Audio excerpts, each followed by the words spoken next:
Well, you should, because we're live. Excellent. We're here today on Harley Designs, Matt, Scale Builders Guild. And he's gone oddly quiet all of a sudden. Because I got a new mustache on. Wow. It's great. I love it. Listen. It's the Harley Designs mustache, and you can get these on the Teespring store very soon. This is a good look for me. I'm pretty pleased with this. All right, enough of that. Yes. We've got John Robert Holmes from the Holmes Hobbies here today. Hi, John, yes, thank you for joining us on our little fun digital I don't even know what meetup. to call this. It's a takeover, and today, takeover. Today, Mr. Holmes is going to take over. So, how about it, John? Enjoy. Right? Yeah, we're just here. Well, good to see everybody today. It's probably gonna be a fun time tonight. I had to make sure that I mute the stream there because I was getting a little feedback. I'm like, who's doing this? Newbie mistake on a live feed. This is probably my first live feed. Oh well, so, you're in for a real treat. Thanks for having me. Yeah, thanks for joining us. I wish that we could get right into what I really want to talk about, but we should talk to. Not that I don't want to talk to John, but there's a lot to cover tonight. So.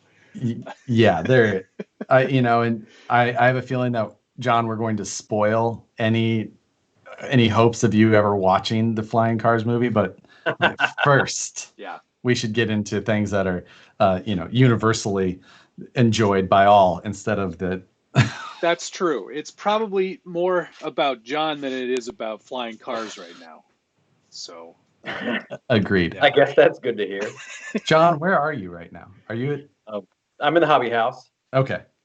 Which is an amazing concept for anyone who lives anywhere almost except the Midwest. So you should explain, because the hobby, I think it's everyone's dream. Yeah, I mean the wife doesn't like it. However, she did suggest that I come over here tonight for the video rather than having the kids running around and sitting at the kitchen table or whatever.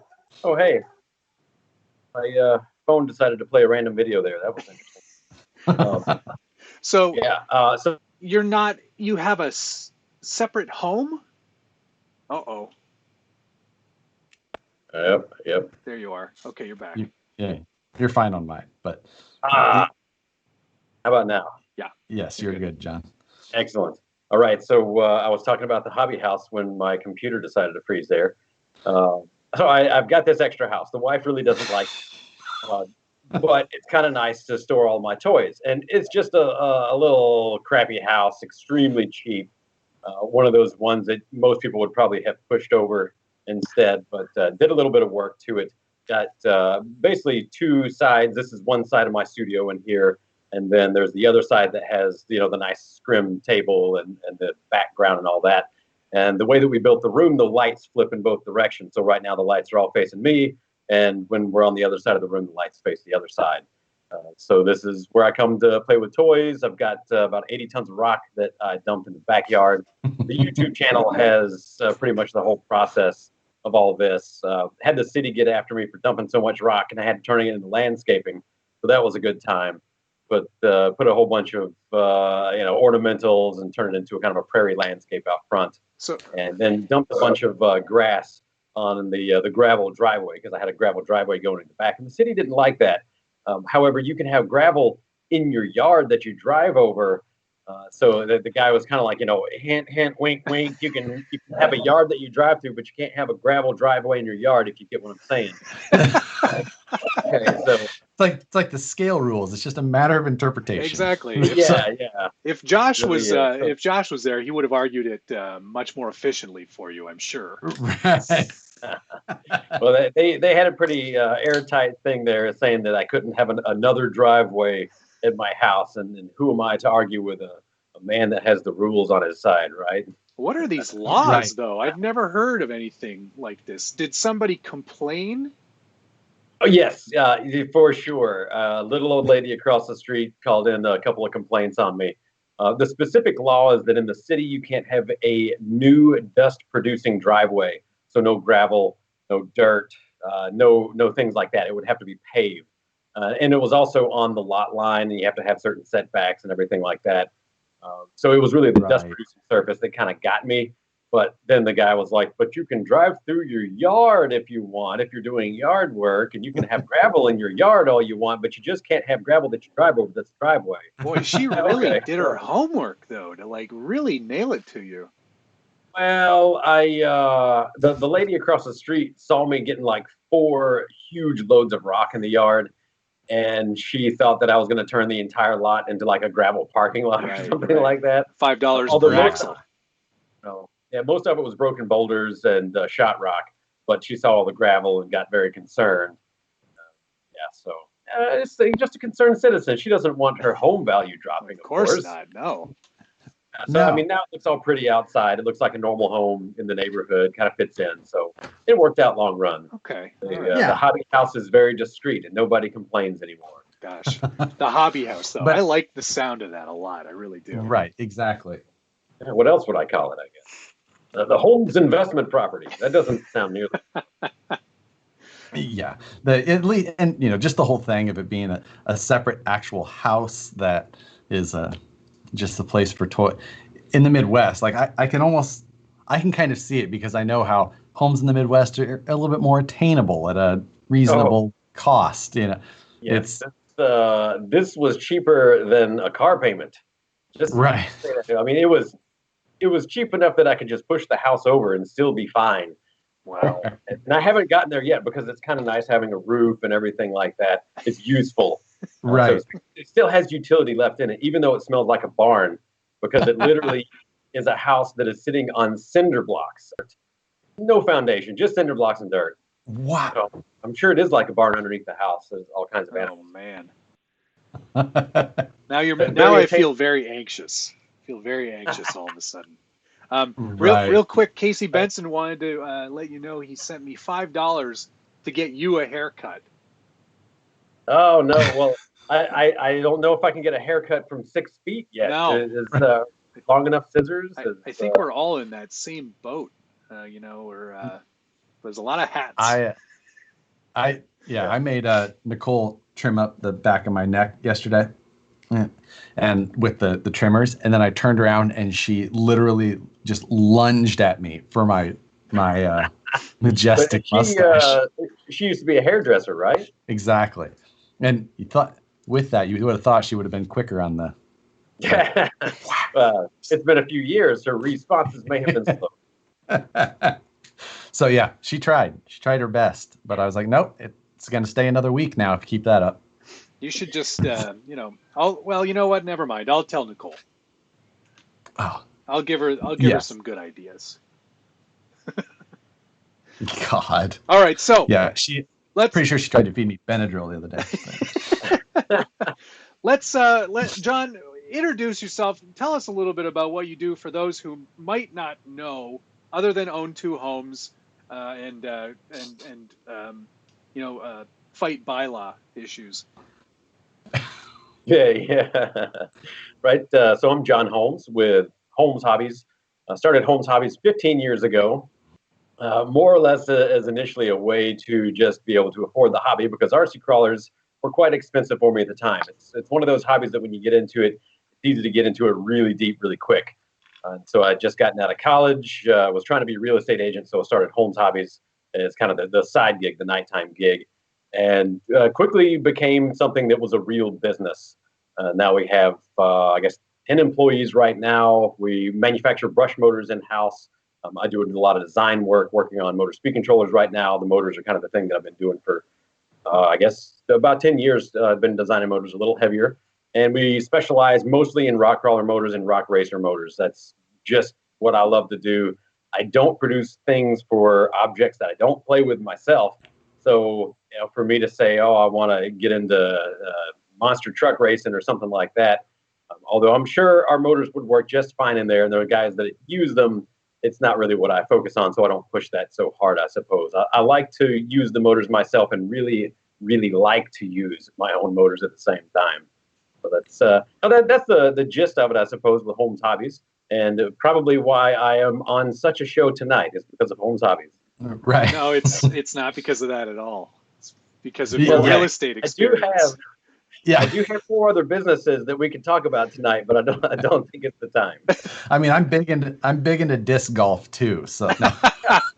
Yeah, so I just started a new business, Grow and Throw, and it is a indoor growing supply. We have outdoor growing supplies as well, and disc golf shop, which is kind of a weird combination. And we fix electric bikes at the same time. So if you want electric bikes to be worked on, we can do custom builds. Just a little bit of anything and everything. Which the electric bikes have also been a hobby of mine for about a decade. Honestly, a lot of the work that I do on electric motor design and controller design have come from the e-bike world. Learning how things work on the e-bike level translates back into the hobby realm fairly well, but it's kind of different concepts. So having to get outside of my comfort zone for the e-bike side has really made it easier for me to go back to the RC car side and say, well, that makes a lot more sense now because I understand it from over there. It's been kind of nice working with the e-bikes a bunch. There is that business too. Yes, disc golf and e-bikes and growing supplies. And chicken coop painting. Well-rounded. Yeah. And now chickens. Well, we are on an industrial zone site, so we can breed, we could hatch, we could process chickens, like the whole 9 yards, and we could sell chickens off of that lot there too.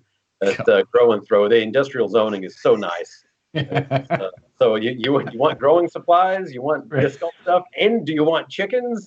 Maybe some compost from our chickens. Just people. That's at the shop Vanquish.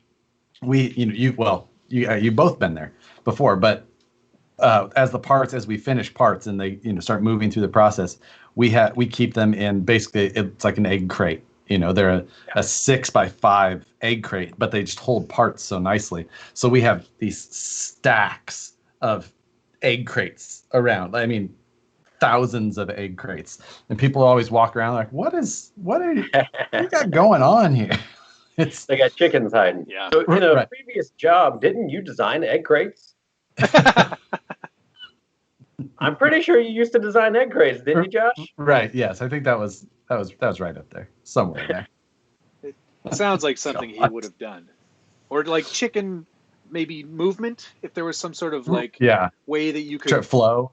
Your laminar flow of chickens. Yeah. But let's see. So, John, you were when you started Holmes Hobbies, that was in the early days when we were all on RCC. Yes. 2005 is when my business started. 2004 was when I got onto RCC, and it was still pretty early. I think it was earlier in the year in 2004 when it had started.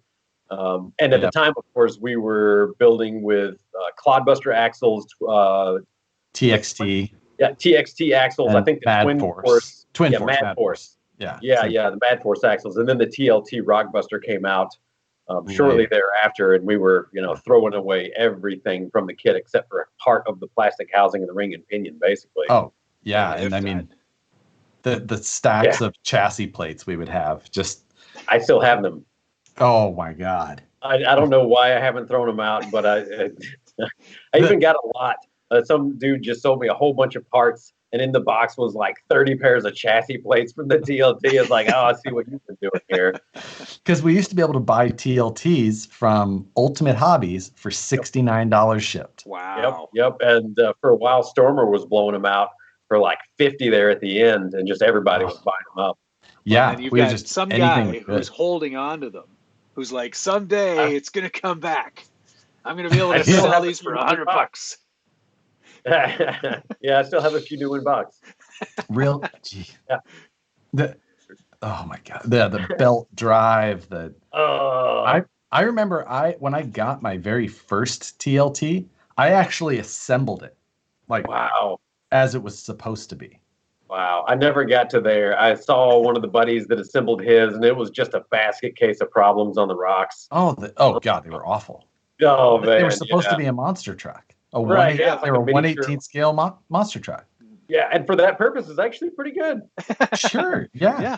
I mean, the Poland scene actually still uses those rims and tires a whole lot. No kidding. I know they're desirable.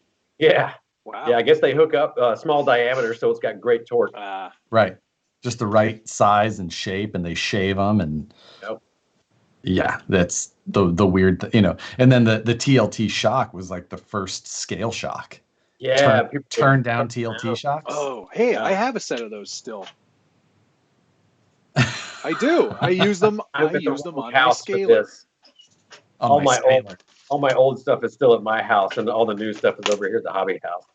Well, I see a recluse behind your right shoulder. Yes, but that one is old. Yeah, your other right shoulder. That one, yes. Yeah. This one is an original that Bastard built, I'm pretty sure. Yes. Nice. Wow. Vintage. Oh, it's pristine even. The skid plate's not even scratched. But I took the original panels off so that I wouldn't get them too bad and put some new panels on. This one was built by Chip Cross, actually. Oh, wow. Yeah, he did the interior. No kidding. Chip, wow. Yeah. He traded me some stuff at a Midwest scale or a Midwest championship. The one that was in Arkansas? No, up north. Oh, Omaha. Omaha, thank you. That would have been in 2010. Yep. Or wait, right.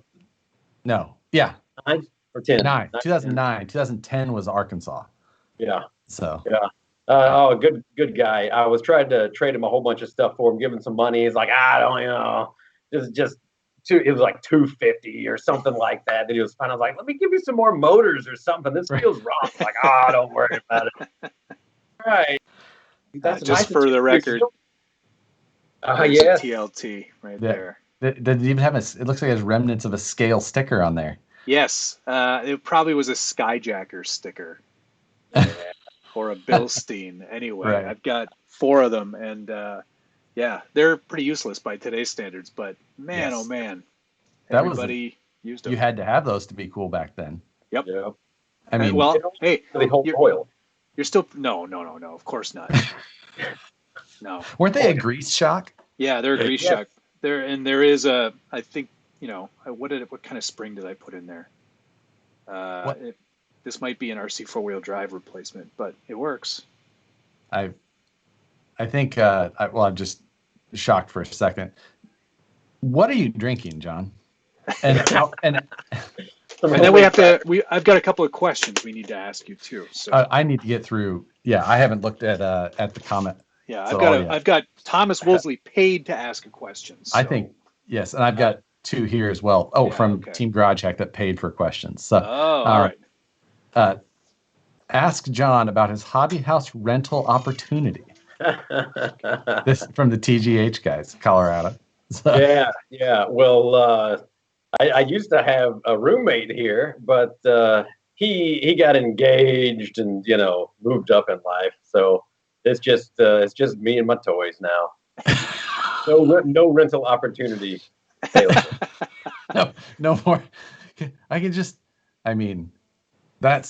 That whole story sounds like a much better premise than Flying Cars was. Someone should have started there. Man. So, but don't get me started. Don't get me started. John, Thomas Woolsey wanted to know: are your motors made in the U.S. or China? I already know the answer. How can you speed up delivery? They have pent-up demand. Please help. Yes. So it depends on the motor. We can say that there are a lot of motors that are made in Japan and China, and there are a lot of motors that we make from essentially globally sourced parts here in the United States, well, globally and US sourced parts. So for the hand-wound motors, the cans I'm going to get from Zagami, or I'm going to have a machinist make. It depends on here in the States or China or Japan or Taiwan, depending on where the price points need to hit. And then we will assemble them in-house from typically Japanese and American parts, like American wire, American solvents, American glues, stuff like that. And then for our hand wounds, of course, we do all the assembling. So it really depends on which model. I have to work within the market price, essentially. And if everybody is making a certain model of motor in China, there's no way that I can come in with an American-made model and be price competitive, unfortunately. I really wish that I could, but that's kind of the nature of the market. So we have to do what everybody else in the market does. And in the meantime, I just design everything myself that I possibly can.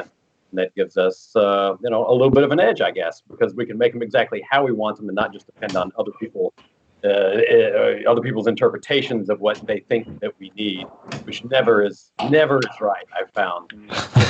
No. You stick to what you're doing. Right. That seems to be the biggest difference is the amount of things that people, they'll find a motor that they can, they'll find some options and they'll pick the one that they like, and then they'll represent that as their choices. And I think that's always the biggest difference is when you're actually trying to develop something based on what you know, and you're taking that experience into things. But I think that's what we're trying to talk about the next motors. I wish I could talk about the next motors that I was working on. Oh my God! You got to clear it with the boss. Is that what it is? Yeah, like what's the hold? How can I peer pressure you into this? There's lots of holdups. There's lots of holdups. But having our ESC done, which we should have by the end of the year, that's going to allow. Oh man! Oh boy! One of these days, so much. We can get off the Chinese connection. Let me just say that. Yeah. Right now, just with how everything's going and supply chain issues that so many people are running into right now, it's just like, we're still producing parts every day, and which is here in Sacramento. So we're being able to feed a lot of stores and distributors, retailers, our products, but there's some parts that are getting a little bit hard to find or pick. Electronics is a big one of them. So that it shows you how much we are dependent on certain things in certain areas of it.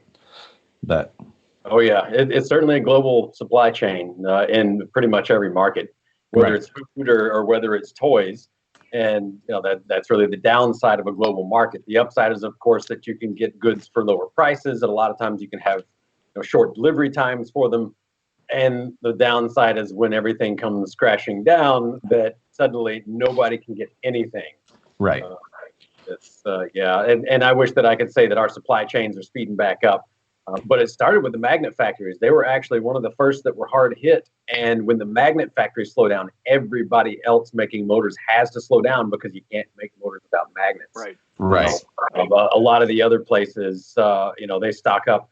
For the laminations, for example, they stock up the lamination material a lot more just because of how it's made. It's made in huge rolls, and so you have to buy a whole bunch of them. Whereas the raw materials for the magnets are more or less made to order, and you can have some raw materials on the shelf, but it's still not the same. You still have to do a lot of processes to get it to the finished product. And that's where most of my supply chain has stemmed from as far as the slowdowns, is that the magnets themselves have been unavailable for 2 months or so, and then that puts everybody else out. Right.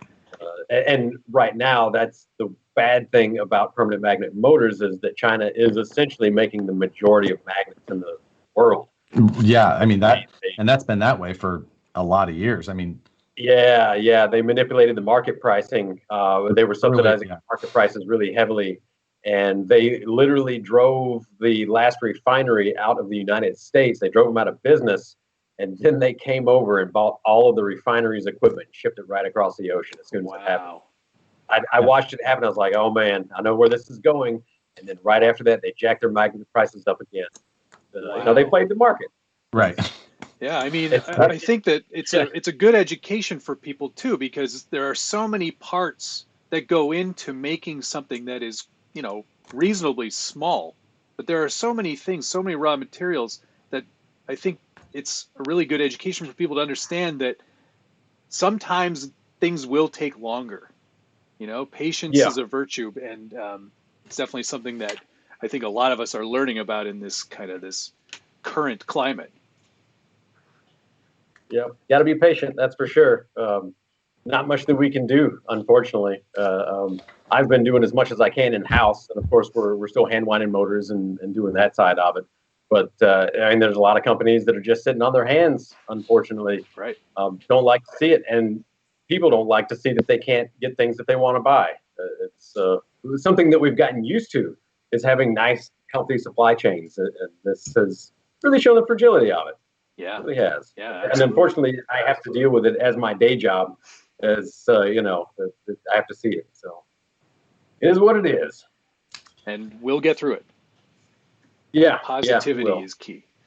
Josh, did you have any other questions on your side real quick? I had an echo issue or something that had popped up, so trying to fix that. Gotcha. But I had turned down my volume just a little bit. Hopefully that helps. BT threw me $25. Thank you very much. He wants me to grow a mustache. No problem. Do it. Easy. You can. That's instant gratification. See, this is what's wrong with the world. Instant gratification. Right. Everybody wants this right away. No one's willing to wait to grow a mustache anymore. Well, it looks like you got the solution. Did you say that you were going to offer these on Teespring? Yeah, these are available right now on the Teespring store. They get a little loose, so no mustache rides available this week. That's the price to pay for convenience.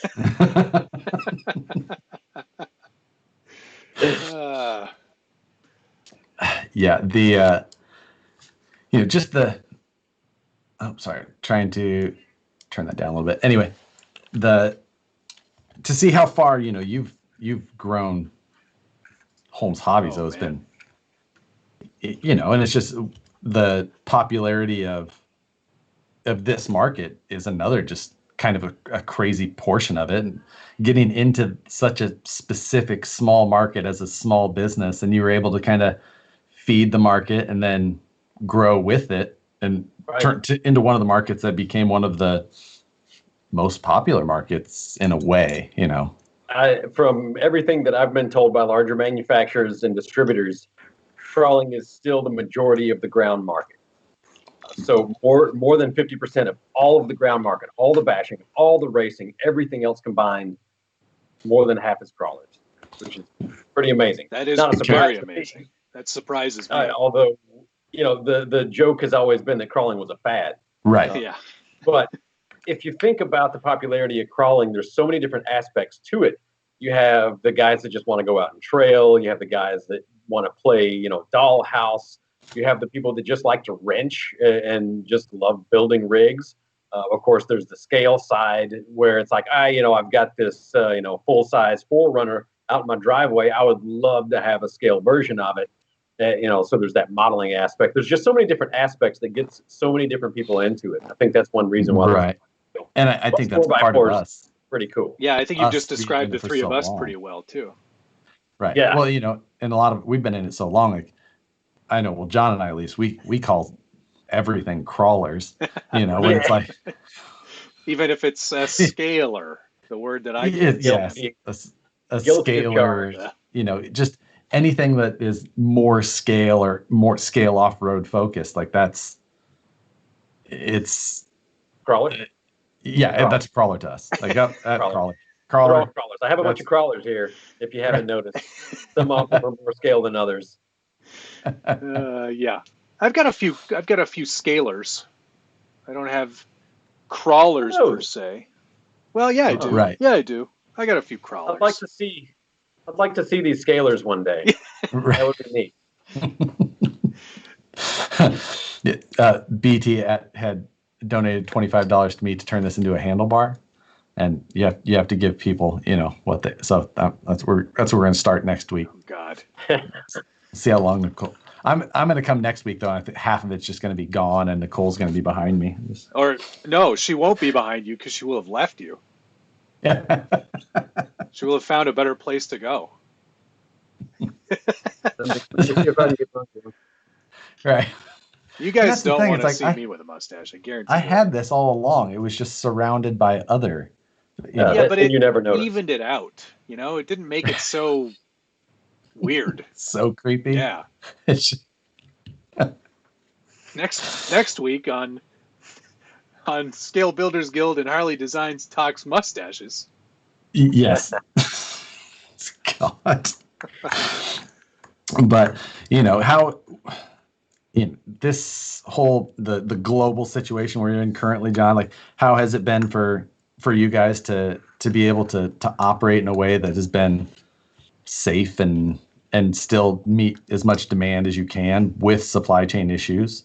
Yeah, yeah. The toughest part has actually been customer service right now, because we've got two guys in the office that handle customer service, Jeff and Justin. And Justin lives close. He's been able to come in. We only have a couple of guys in the building, pretty much. At one point in time, everybody works on their own schedule whenever they want to come in, essentially. And that has allowed us to operate. But Jeff lives in Jefferson City, which is, it's probably a 40-minute drive for him, 45-minute drive for him. And on top of that, his family works in a hospital. And so he felt like it probably wouldn't be appropriate for him to continue coming in. So he's been working remotely, which is great, but it's really hard to keep up on the work remotely because there's a lot of repairs coming through and questions about orders and, just the way that it works. You kind of have to have interaction with the office to really work in the office effectively. So that's been the hardest part. Right. And keeping up with the customer service. And then on top of that, a lot of the shipping issues have caused our customer service load to go up, almost fourfold in emails just from people asking, "Hey, where's my package?" Right.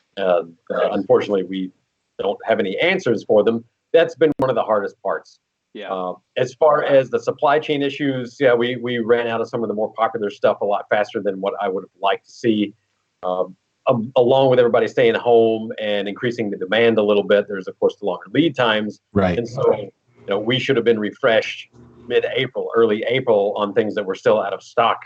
For instance, servos, revolvers, and puller motors right now are the three items that everybody's like, when is that going to get back in stock? Well, they were supposed to be in stock 4 weeks ago. Then they were supposed to be in stock about a week ago. And now, hopefully they're going to be in stock by the end of the month. But who knows at this point? Right. It's just a waiting game again. But fortunately, I was able to bulk up enough at the beginning of the year because I always do that with just the way that the sales cycle goes. Everybody gets the refund checks. Right. And, February is usually pretty solid month. Right. Chinese New Year is a huge part of the supply chain in our industry. And if you're not bulked up before Chinese New Year hits at the mid portion of February, isn't it early February? It is early February. Mm-hmm. 3 weeks. Then you're done. Yeah. If you're not bulked up before that, you add a 3-week delay. Then at least. And then you have the whole thing with Chinese New Year. It's usually they take a month off as a factory in China, for people who don't know. And then what happens is that, and it's not just China, it's other countries around there that have a similar, what happens after that is a lot of the people see that as like a new beginning time, and they just won't go back to their job and they will go find another job. Yep. So a lot of these factories after these Chinese New Years are having to restaff with people, and so like retrain the ramp up back into production after that time of the year.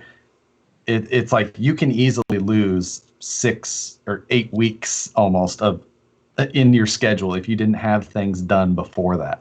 It's absolutely just a crazy part of the hobby. It probably took me 8 years to get to the point to where I was able, that I saw that. It was definitely like an 8-year learning curve where I realized, wow, I really need to be on top of this a little better. Right. So we don't have a whole bunch of months where we're out of stock on stuff, because it's really hard to run a business and survive if you don't have things to sell.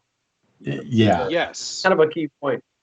Yeah. We were fortunate enough that I bulked up really heavy, really, really heavy. And so we've been sliding by, even though we haven't had restocks on literally anything since February.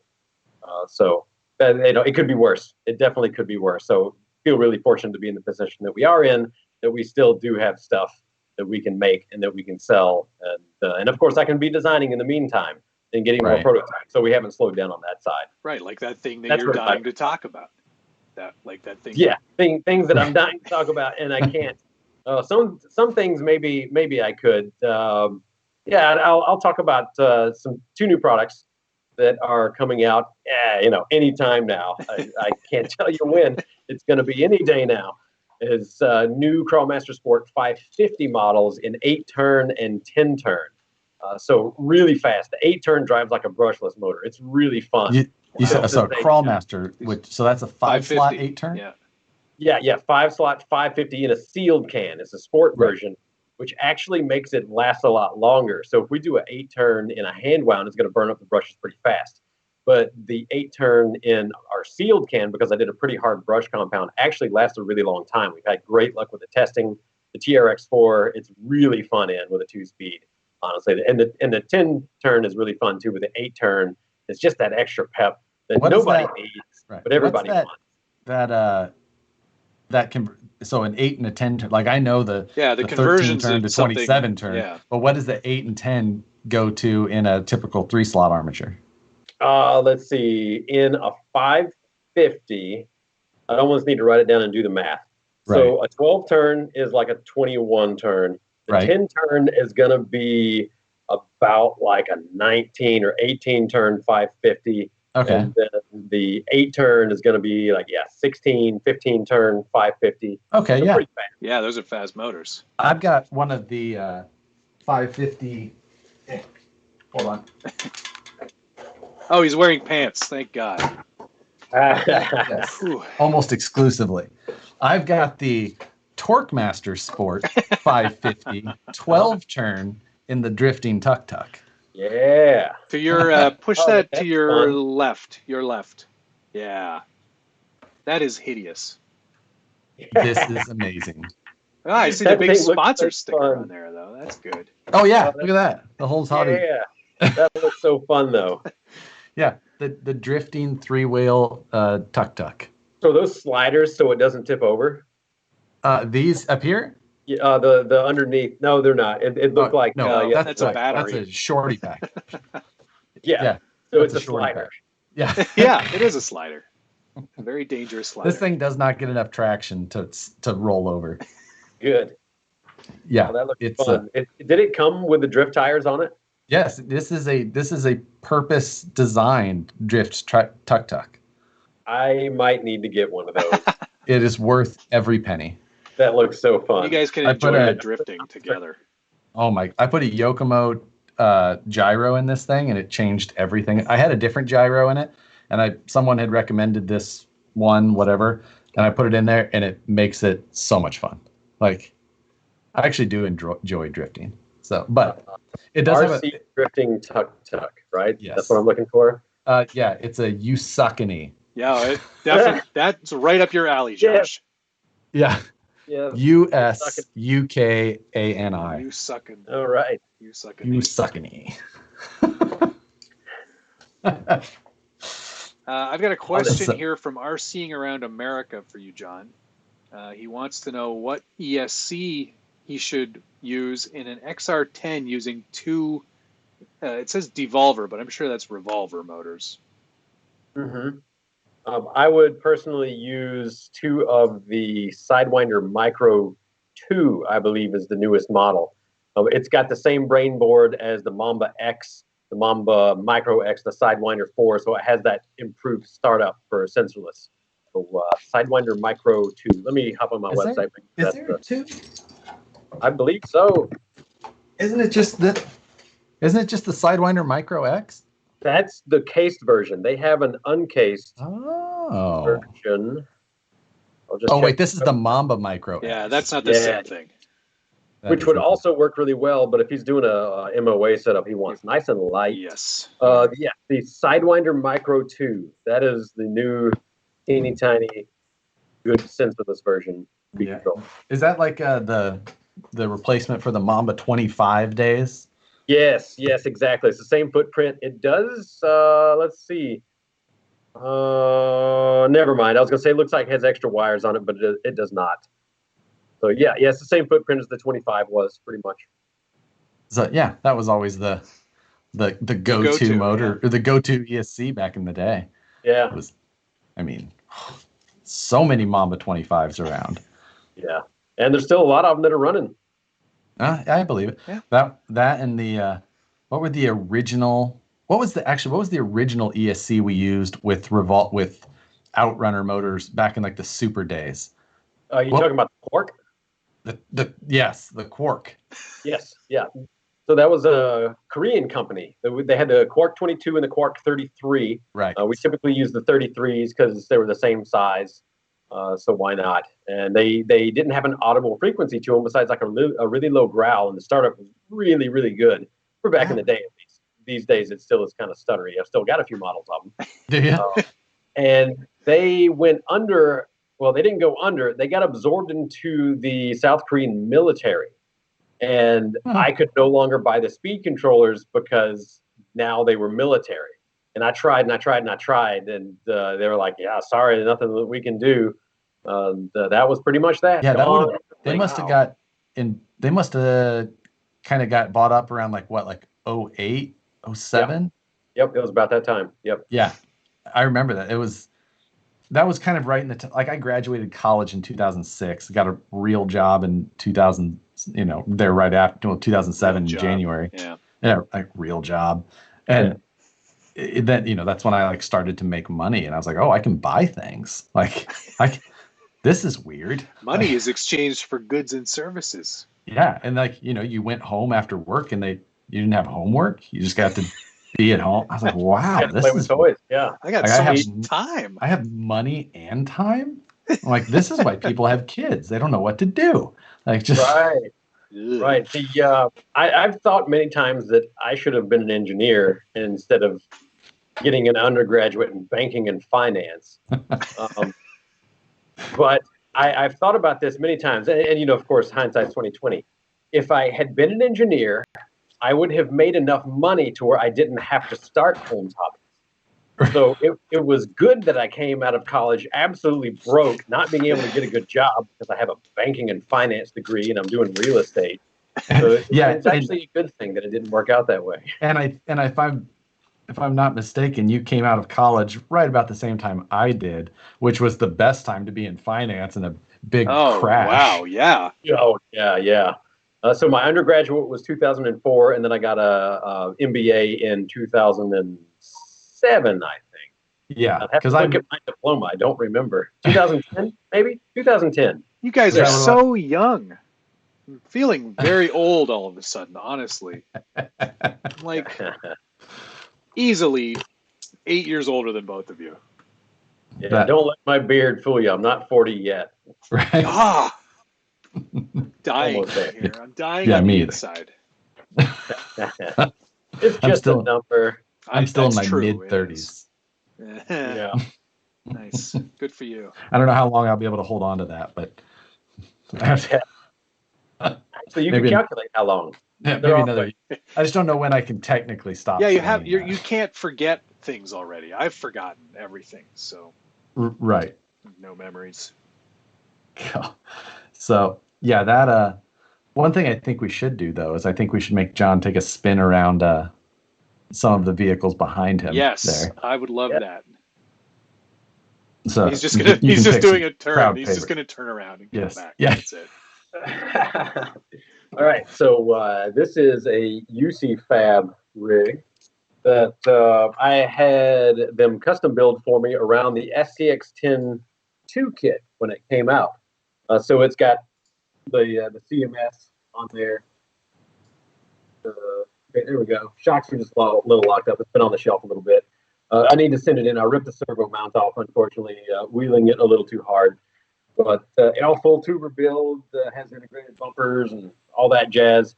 Does not have an interior for it. I think I was just going to put a Yeti interior on top or something like that. But real fun rig. One of my favorites. I don't get to wheel it enough, but it's it's a good shelf clean at the same time.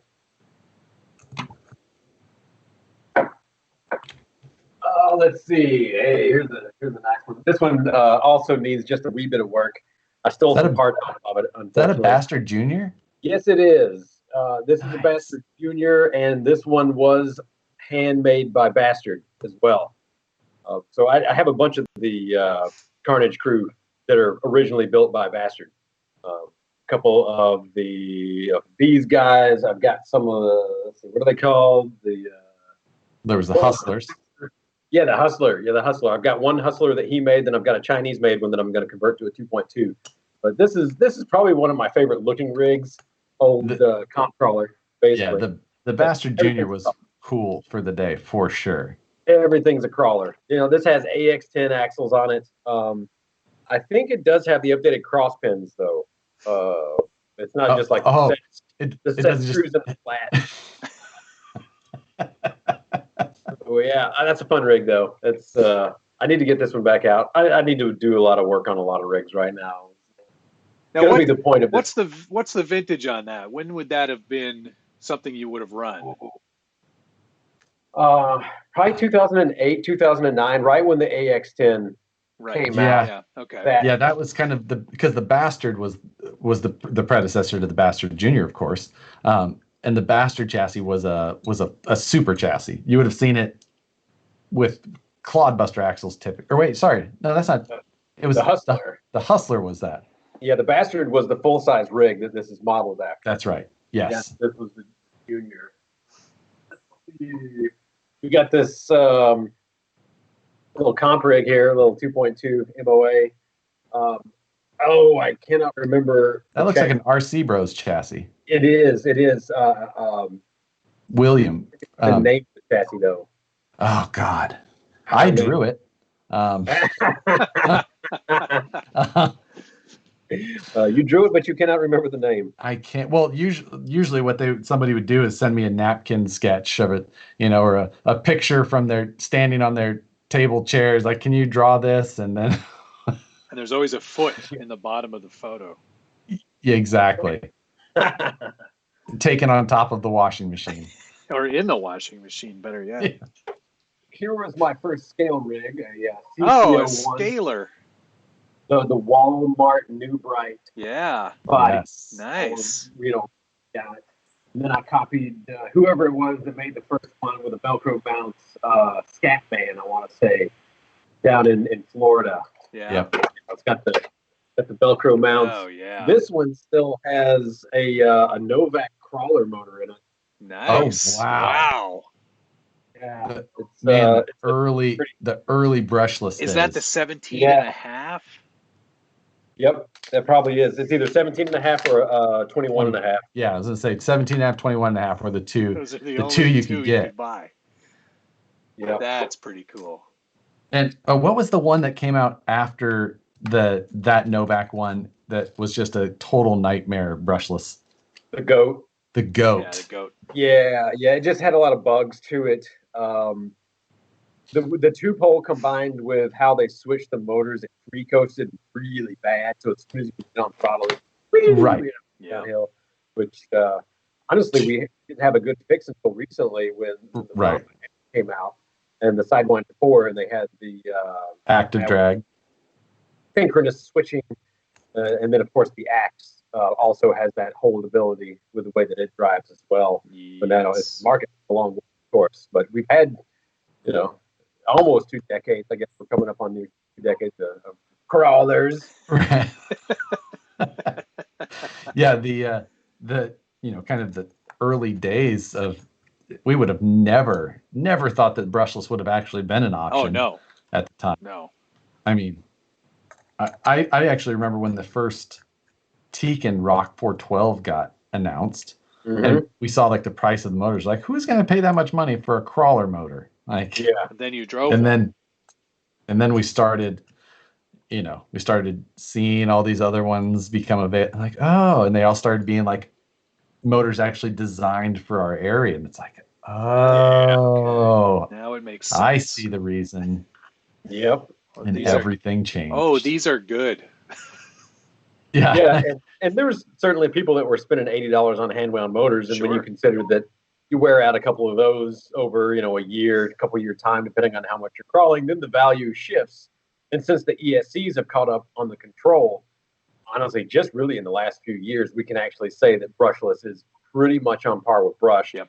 As far as the control and the feel of it. Although for a competition situation, people still choose brushless or brushed motors more often now. Although the Outrunners are gaining favor again, which I find is kind of interesting. I don't like how they perform when you get really bound down. So it tells me that course designers are not actually designing very hard courses. It's more of like winching courses. Yeah. They don't get you bound down in the rocks like we used to on the comp days. Yeah. No. Where the Outrunners still would not perform. They'd end up just breaking parts before you get yourself out of the crack. So it kind of tells me what the course designers are doing these days. That so many people are able to go to a sensorless brushless, even though they are great. They're great, don't get me wrong. Right. But, there's certainly a level that the brush to overperform that. Yeah, that's the one thing with scale comps to me. It's like, I wish that they had it was more common to use like a no winching gate area, Yes. no winch zone. I like, would fully support that, because winching is one of those things that, for me, takes a lot of the challenge out of it. Let's drive the course. Let's not. There's a man with a stick with a hook on it over there, and you're gonna have to use it. Yeah, the winch stick thing. That's a whole nother. That's like a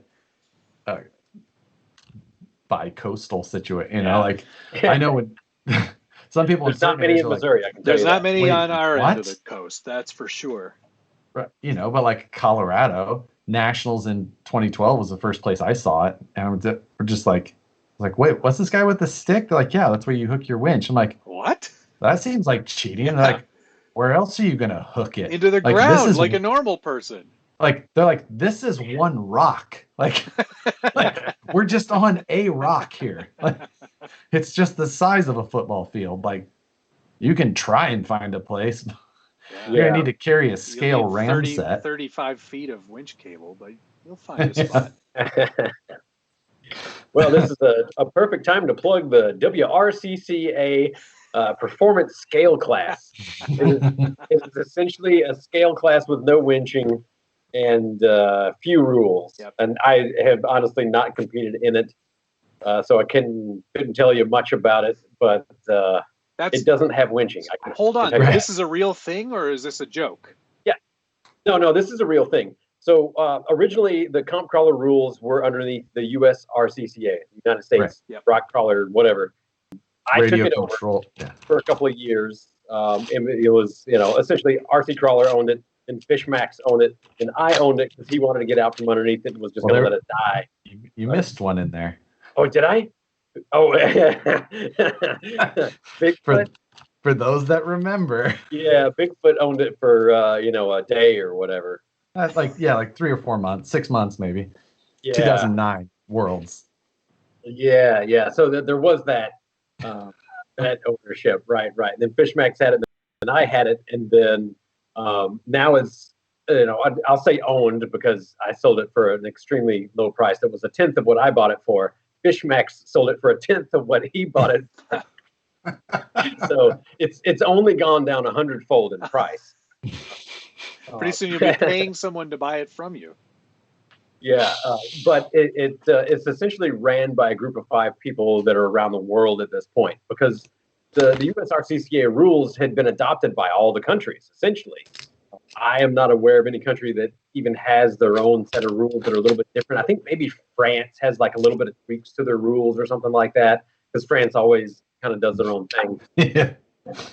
But at any rate, they realized when they took them over, and it's been a year, maybe 2 years by now, and I'd been trying myself. It's like, we don't have any scale classes in this. It's 2.2 shafty, 2.2 MOA.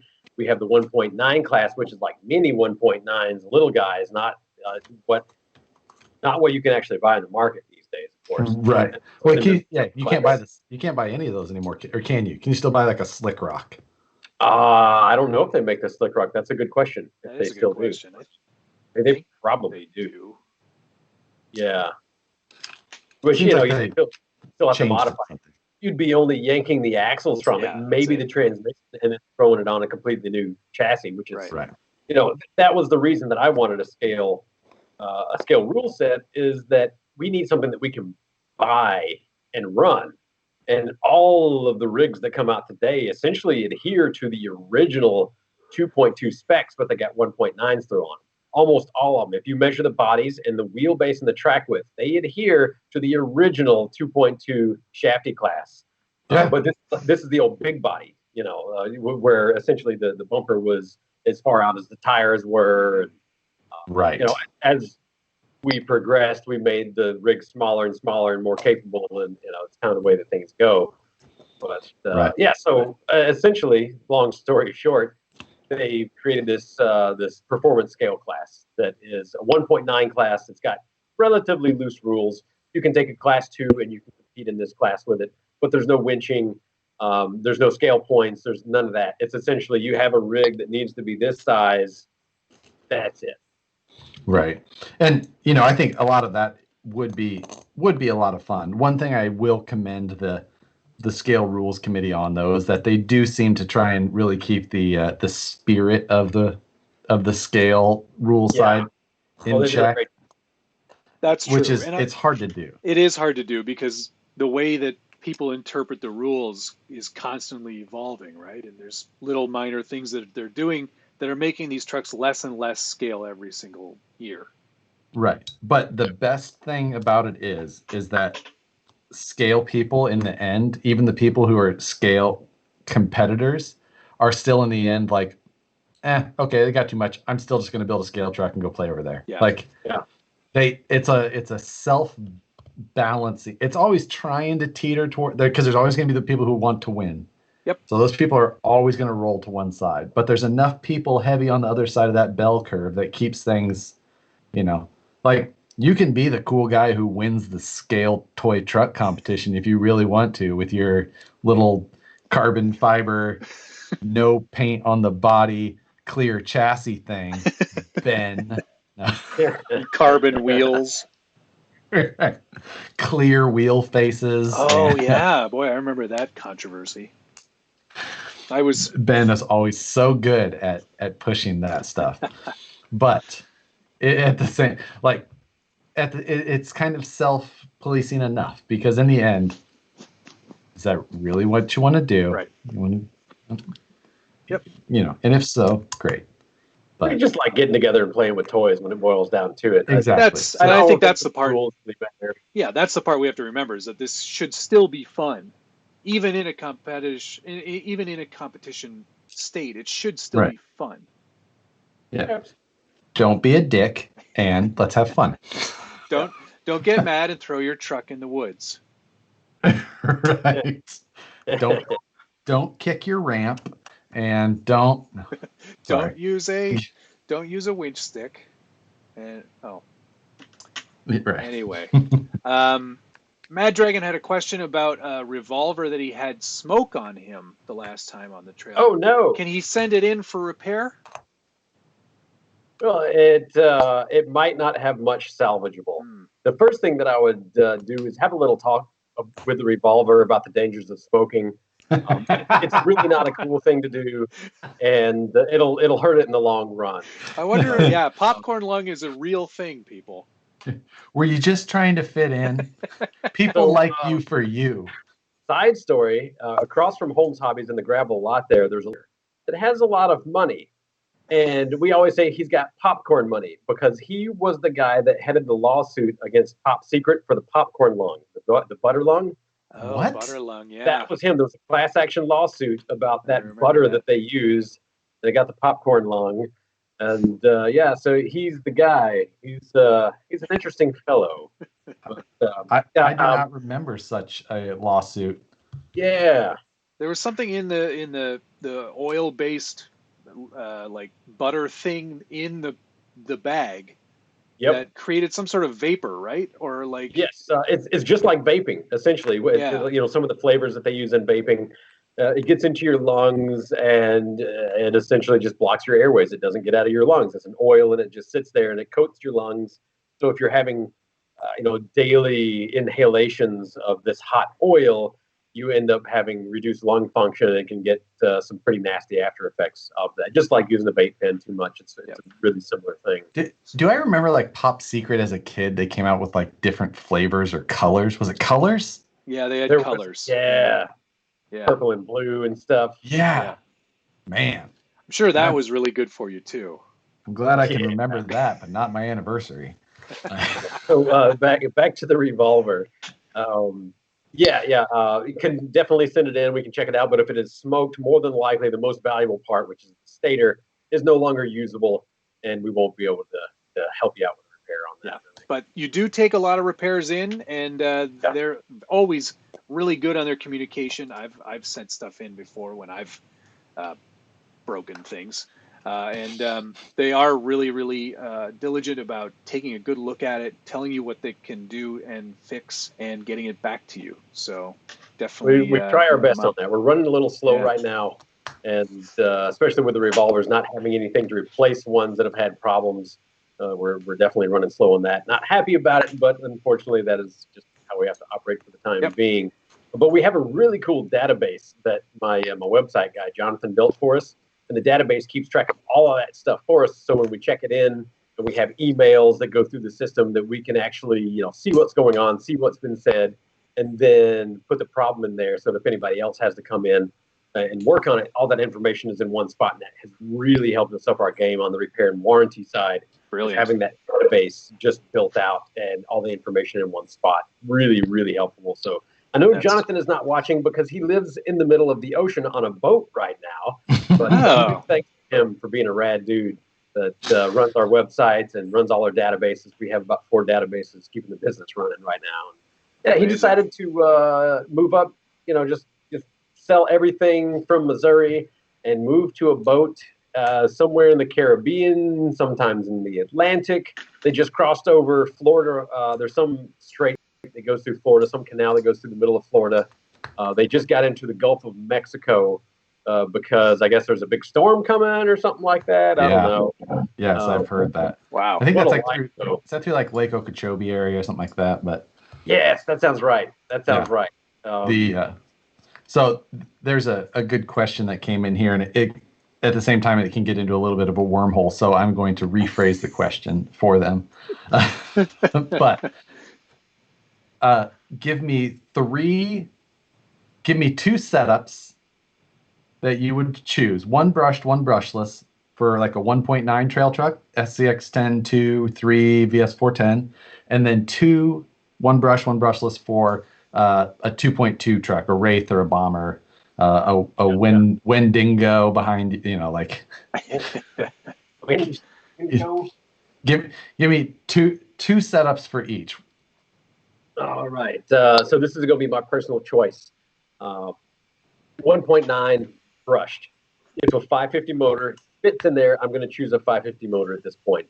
I just really like the way that they drive. That extra torque in the brushed is nice. The runtime usually goes down by a little bit, but I love having that extra punch. The drag brake is better. The descent is better using a 550. So my personal choice is going to be a Crawlmaster Pro, probably a 10-turn. Or an 8-turn because we can custom wind motors for myself whenever I want to. But probably a 10-turn or a 12-turn if I don't like quite so much wheel speed, if I want a little bit more scale speed. So Crawlmaster Pro, 10 or 12-turn, 550 if it'll fit, and then a BRXL. Speaking. Then for a brushless setup, that's really tough. I bounce between all my brushless right now. I really like the way that the Puller Pros work, just the 4-pole. I tend to also use the standard, which is a 540 can, but it's got the 550 stator packed inside because I love the way that it drives that extra drag brake, the extra torque. It doesn't start as smooth as our stubbies, though. So if I'm looking for something that's more like general trail driving, then I'm going to go with a stubby size. And if I want that extra oomph, then I go with the standard 540. So like a heavier vehicle, the standard 540 is a better pick. But if it's a lightweight rig, then the stubby does just fine. I almost always choose the standard, though. That's just my preference. And 2700 kV is kind of like a you can't do wrong sort of kV. A little fast for some people. That is not a scale speed. I like more wheel speed. Like my choice for the Crawlmaster saying I want a 10-turn, maybe an 8 turns because I love that wheel speed. It gets me in trouble all the time. If I was doing this for days, points, I would definitely not have the same recommendation. But I like the 2700 kV speed. A lot of times I'll throw the 3500 in there and I'll get myself in real big trouble with brake parts. Right. Yep. So I love the 2700 on 4S. Yeah. See, and that's like the 3500 on 3S, which is what I run. Right. Yeah. That's what I think I have in one of mine right now too, actually. Great motor. Yeah. I mean, really fun. But honestly, the 2700 is plenty of wheel speed. 2200 is actually plenty of wheel speed. Even 1800, honestly, is plenty of wheel speed for the average Joe. But it's fun to be able to pop over routes and, do wheelies and stuff like that. So, yeah, I'll keep running in circles on this one if I don't stop myself. So standard Puller Pro 2700, probably with a Mamba X right now. Mamba X is a really good setup. I dig the auxiliary wire on there. Same. Get the control off. It's really good. The RS is or RX RX4. Or now is the newest model. That one's also really good. I'm not good at tuning them though, which is my downfall. So I tend to default kind of to the Mamba X. You just have to ask Ty. Right. Ty will give you the perfect setup. Yeah. So that was the 1.9. 2.2 rig. It's the exact same recommendations. What I'm going to run is going to be Crawlmaster Pro, either 12 turn or 10 turn in a 550 if it fits. If it doesn't fit, in a brushed, and if it's a Wraith, don't do it with a 2.2. Just don't. If you're going to put 2.2s on a Capra, don't throw a brush motor in there. You're going to smoke it probably, unless it's really slow. And in that case, why are you throwing 2.2s on it? Yeah. But yeah, pretty much the exact same recommendations for 2.2 or 1.9. That's maybe why I like those selections and why I tend to favor the 550s and the standard Puller Pros, is that it doesn't even matter what the rig is. I can yank it and put it in, and it's going to perform great. So I kind of like that overpowered sort of side of things. Probably why I do what I do. Right. I make motors so that, like the Magna motors that I've been working on. Those are so overpowered. Just for a brush motor, it's just a good feel of a drive, though, and that's what I like. So, not throwing that out there as a recommendation because we don't have any cans to assemble right now. We got a whole bunch of armatures we've been making, but I definitely don't recommend those for either one right now. But in a month, I'll change my mind. That'll definitely be what I recommend. I've got an interesting question here, really quick. Darwin had a question, and I think this actually did come up as a real thing that's happened to you, John. Have you ever found your motors being faked in the online market or like a knockoff? And if there are, which I think there are, how do you know from a customer's point of view whether you've got a fake one or a real one? I mean, obviously, if you buy them from you, they're going to be real. I would hope so. Yeah, so the ones that are being knocked off right now that I'm aware of are the Trailmaster Sport 21 turn 550s. And they are knocking them off all the way down to including stickers in there with them. They're including my stickers in there.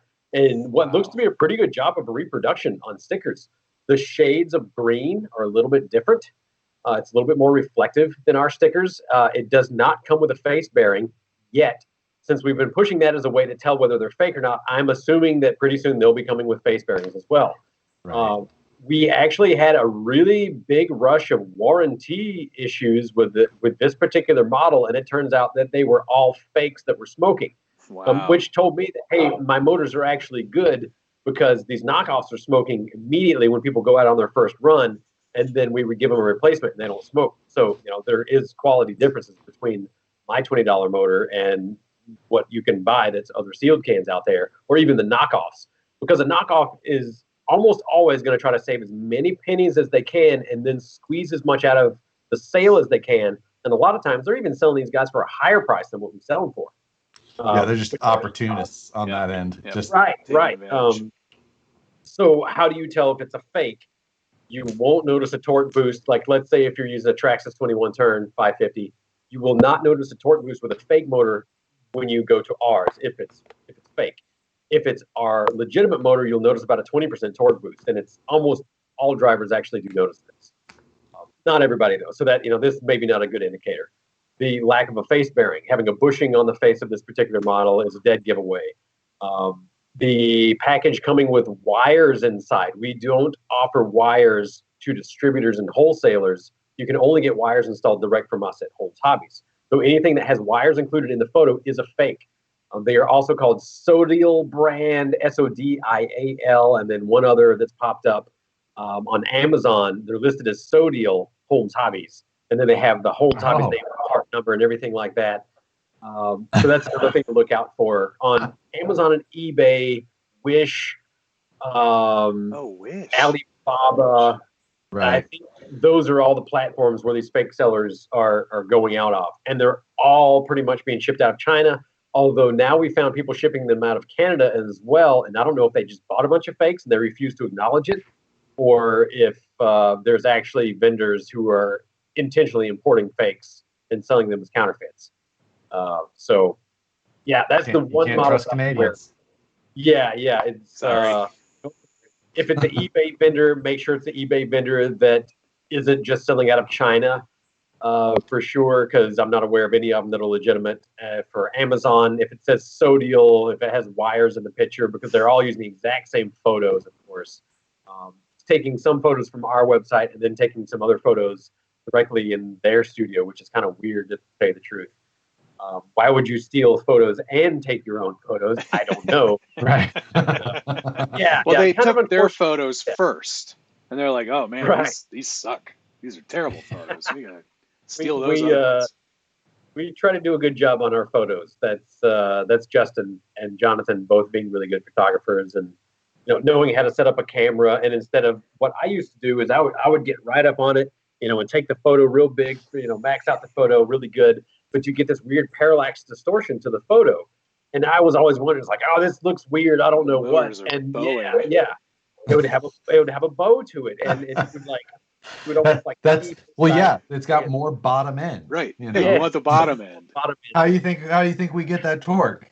Top end and bottom than anybody else. So the solution to that was to get a zoom lens and actually back up really far and zoom in into our light box, and then of course do all the color correction and the white balance and stuff that I know nothing about.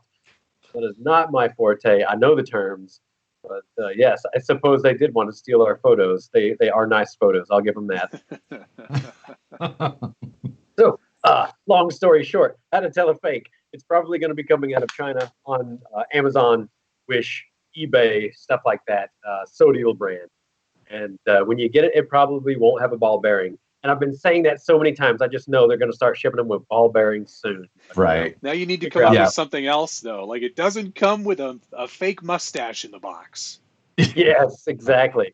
Well, originally I was saying, well, they can't be fake. They're coming with our stickers. The 2 extra stickers. Right. We always put 2 stickers in the package, and they knew that was such a brand thing that they include 2 fake stickers in the package. And like, thanks for advertising for me, I guess. I mean, right. Have them stickers on your body, guys. Yeah, as long as it's not coming out of the smoke show, it's okay. But God, yeah. What do you do though? Try to keep people informed. I suppose is best. Best absolutely. Come on shows like this and tell everyone. Yeah, that's a fight I am all too familiar with. Oh yes, of course. But they make some really great wheels. Yeah, it's a constant deal, but is what it is. Yeah, it is what it is. You can only do what you can do, and there's enough customers who know what they want that's still what they're after. So it's one of those things like sometimes you just, if it's a customer who is fine with buying a fake, then they're a customer who's always going to want to buy the fake. It's your chance of converting them is it. So it's like, especially with a price point difference. Right. If it's a very obvious knockoff and they're selling it for 60% of the price or whatever the price point is, that's a price sensitive customer that is a lot different than somebody who's going to get the real thing and appreciate the machining difference and the quality materials difference, quality threaded holes, having chamfers on the edge of all the threaded holes. Right. It's a big deal. I mean, and I only know that as a machinist, and having made things and trying to skip that part and then trying to thread a screw in, like, the little things really do add up. But you're right that converting those customers probably isn't going to happen. I guess I'm lucky that our knockoffs are higher priced right now. It'll be an easy conversion now, boy. Let me tell you. Exactly. Yeah, these Holmes motors are so expensive. I'm going to buy the Holmes motors. Yeah. Good time. What a world. These first world problems that we have, right? Yeah. It's trying to get rich in the RC business is not necessarily. It may not be working for you, Josh, but it's working very well for me. Oh yes, exactly. The best advice that I ever had, the owner of Castle Creations, Patrick Del Castillo, He told me, "Oh, you want to make $1 million in the RC industry? Well, then you only have to start with $1 billion." Yeah, exactly. Yeah, exactly. Which is, now Castle has recently gone through some restructuring. Like they may have. I'm not sure what is publicly available on that, but their supply chain issues that they had some cash crunch issues, and they seem to be coming out on the backside of that. Oh, good. That's good. And see, Castle stuff's been. I mean, I run half of my stuff's, Castle speed controls, and half of it's Tekin here. But the supply issue has been the hardest thing with Castle for the last couple of years. So hopefully now the global supply chain issues aside, hopefully they're going to come back out of that, and we're going to see them with just a good supply. I mean, they used to be, when their supply was strong. I mean, God, it seems like they had half the speed controls in the market. With how many they were OEMing to Axial, Traxxas, HPI, which were the brands at the time. I mean, there was no Arma, there was no they were half the times you bought an RTR and it came with a Castle speed controller. Yeah. Yep. And of course, having that just solid performance behind it, known assembly is really the advantage of going with them. And Hobbywing upped their game and really has that low price that, of course, as we said, you can't compete as a U.S. firm with China-built prices. There just is no competing. No. You can get close on things like speed controllers because a lot of it is automated and pick and place when you're going through, having the customer support overhead, having, your testing line, because when it comes off the pick and place machine, you're either soldering wires on or you're doing board tests as you go down and operations tests. And just that section of the overhead makes it to where you can't compete on price. And Hobbywing has done a great job of just being like, hey guys, you want to make an extra $2 on this RTR? We got the speed controller for you. It'll pretty much operate the same. I mean, everybody replaces RTR stuff anyway, right? And so it's a pretty hard pitch to say no to when somebody comes in and like, hey, we could save you some money that goes into your pocket. Now, especially in that RTR world. Yeah, has that saved any companies in the long term? I don't think it really has. But that's something that you either have to get with or you get left behind, unfortunately. And at this point, I don't think it's really possible to go into China and set up a manufacturing plant easily. Of course, you have to be a Chinese national or have a Chinese national own half of the company in China, which means that if Castle or myself wanted to open up a Chinese branch, an assembly plant in China, that we would have to give up 50% of our ownership there. And that doesn't help either. They're making it intentionally difficult for people in other countries to have an even playing field with the pricing. So, of course, we would go to India or we would go to Taiwan or some other country. But, of course, the cost of operations are typically higher there. So, six of one, half a dozen of the other. And I don't know what I would say to Castle if I was going to give them some sort of advice to get back into that RTR market. What could they do? I don't know. I don't know what I would do in their position. I don't know what either. I would do. Right now, let's say that I had my speed controllers done. If somebody said, "Hey, I want you as an RTR supplier," I don't know what I would do to be competitive because I don't even want to move that manufacturing over to China, to say the truth, because can't keep control of your IP at that point. No, exactly. Last thing that I want to do is spend a bunch of time engineering stuff and then have it all knocked off because I have an assembly plant in another country. Yeah, that's a reality that Castle would face, unfortunately, and I'm sure even Hobbywing faces it because employees churn all the time, and in China, it's very, very common for employees to take files with them. And so I don't know how Hobbywing even deals with that personally. Maybe they have really, really good controls, or maybe they have the high engineers actually be an owner of the company, so they have no reason to want to leave. Yeah. Right. Yeah. There's, how actually holding on to some of that stuff is just, let alone the very small amount of protection for IP stuff over there. Granted, last year there was some moves to really help some of that. That was like when was it Landwin lawsuit? It was a Range Rover, I believe, right? Against Landwin. They won a huge thing against. Landwin is the company that was in China, which was making basically a knockoff Land Rover. It was the Range Rover Evoque. Range Rover. There, yeah. Yeah, and it looked exactly the same. Right, and they reverse engineered Chinese it, court. Yeah, in Chinese court, they won this thing. Yeah. And after that, we actually have some dealers in China, and they buy a lot of our stuff. There's a lot of people in China really like U.S. made products. They see owning it like having a high quality. They want this higher quality piece, so they'll bring it in. They really like it, and to do that, like a lot of stuff changed to make sure that they were a legitimate retailer and that it was legitimate product coming to them, not a knockoff product. And whether in the long run that will actually, curtail anything, like who knows? But there was definitely some steps taken to at least act like they cared. Right. But putting on appearances at least. Right. And I think it was a huge part of it was because there was actual Land Rovers or Range Rover, whoever it was, that's the same company, isn't it? It is, yeah. They're all owned by Tata, I believe. Right. And, it was trying to keep them and their manufacturing in the country. Yeah. And so, yeah. Another one of those situations, but I have before it trickles all the way down to us, likely not going to be much of an effect.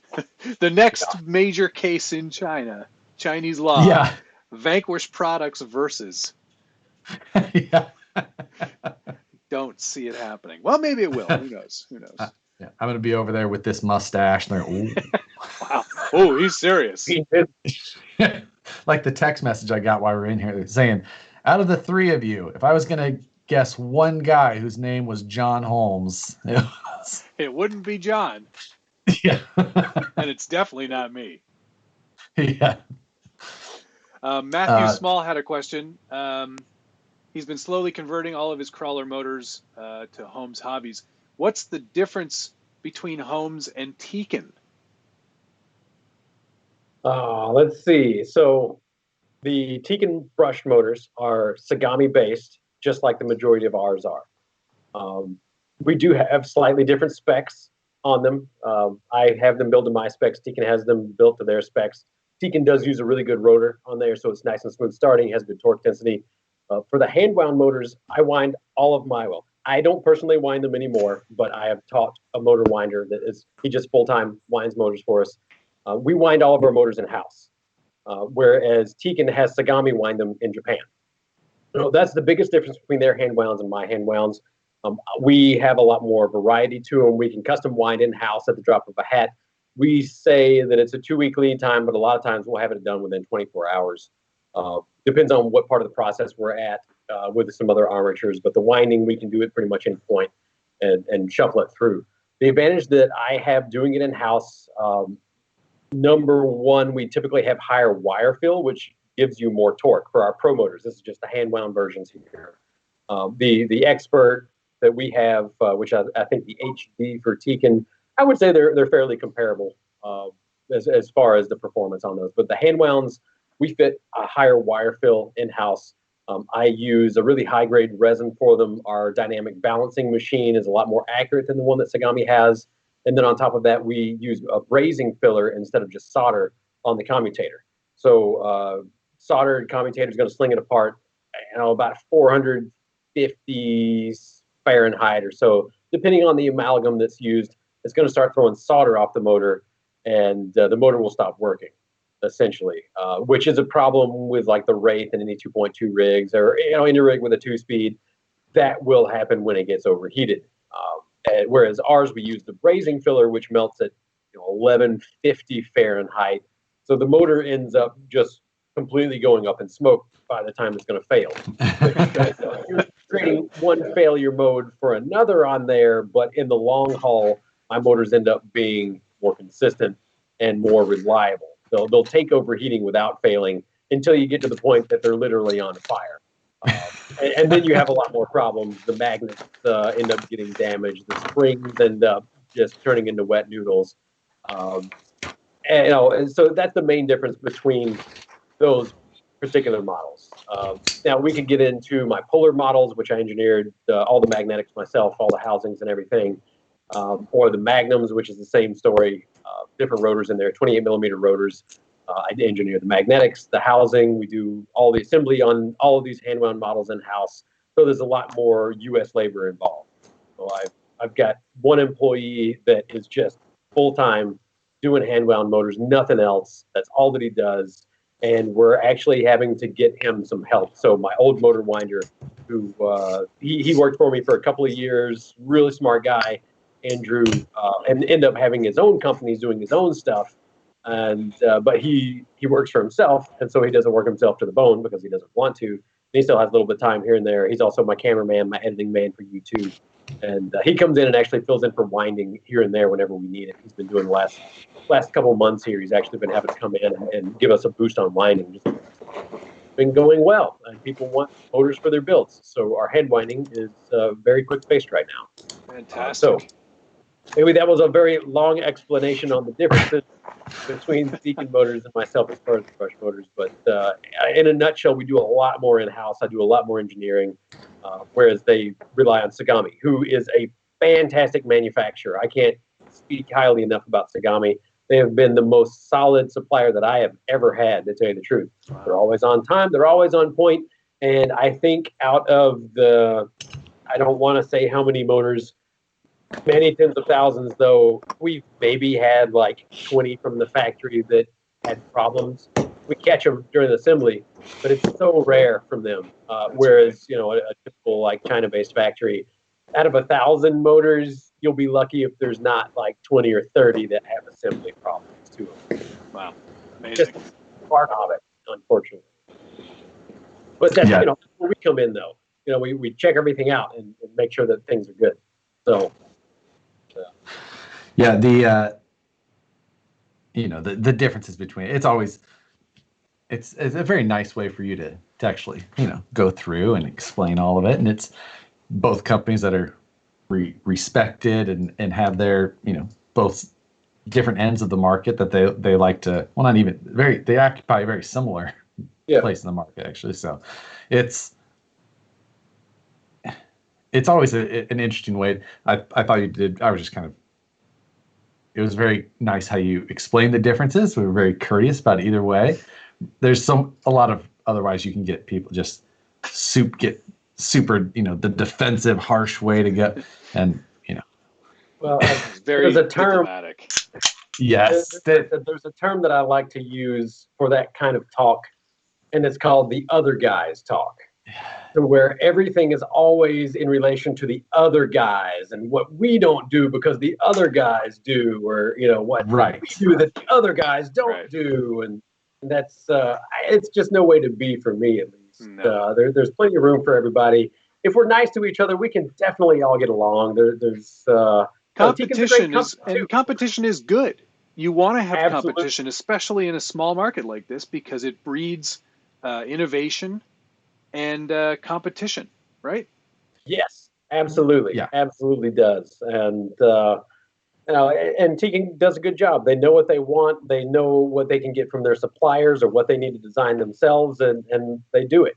Yep. And that's what somebody needs to do in the market. And of course, Tekin, just a great family that owns it, the Campbells, and also if somebody wants to buy a Tekin motor, I'm never going to be like, oh, that's a bad choice. It's not a bad choice. So they're good folks over there. Awesome. We just do things a little differently. And I will tell you, it takes a lot of grit to learn how to make motors. I've had a couple of friends come through and try to help me on the motor manufacturing side before, some crawler guys, and they didn't realize like how many steps there are to just processing an armature. It's just only one part of the motor, but just the armature processing is extremely difficult and long. And only when you're doing batches of 50 or 100 at a time does it get efficient. If you try to do one armature through all the different steps, which Right. let's see, winding, commutator clean, commutator again, commutator again, resin impregnation, baking, dynamic balancing, com cut. We're at 8 steps. 8 steps. I had to count on my fingers. I had to close my eyes and count on my fingers. We're at 8 steps just for getting the armature from a raw armature state to be able to assemble it into the motor. I think that was all the steps. Yeah. Right. Now, good time. John and I have traveled to many states together in many long road trips. And these very in-depth and technical conversations are usually what will help to put any of the passengers that may also be with us to an absolute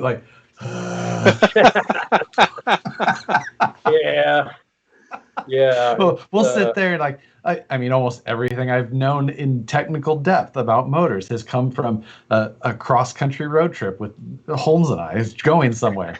So, and I don't know if Nicole has been on a road trip with both of us or not. I don't think so. I don't think so either. But I know we drove to Moab together, like 16 hours straight. Yeah.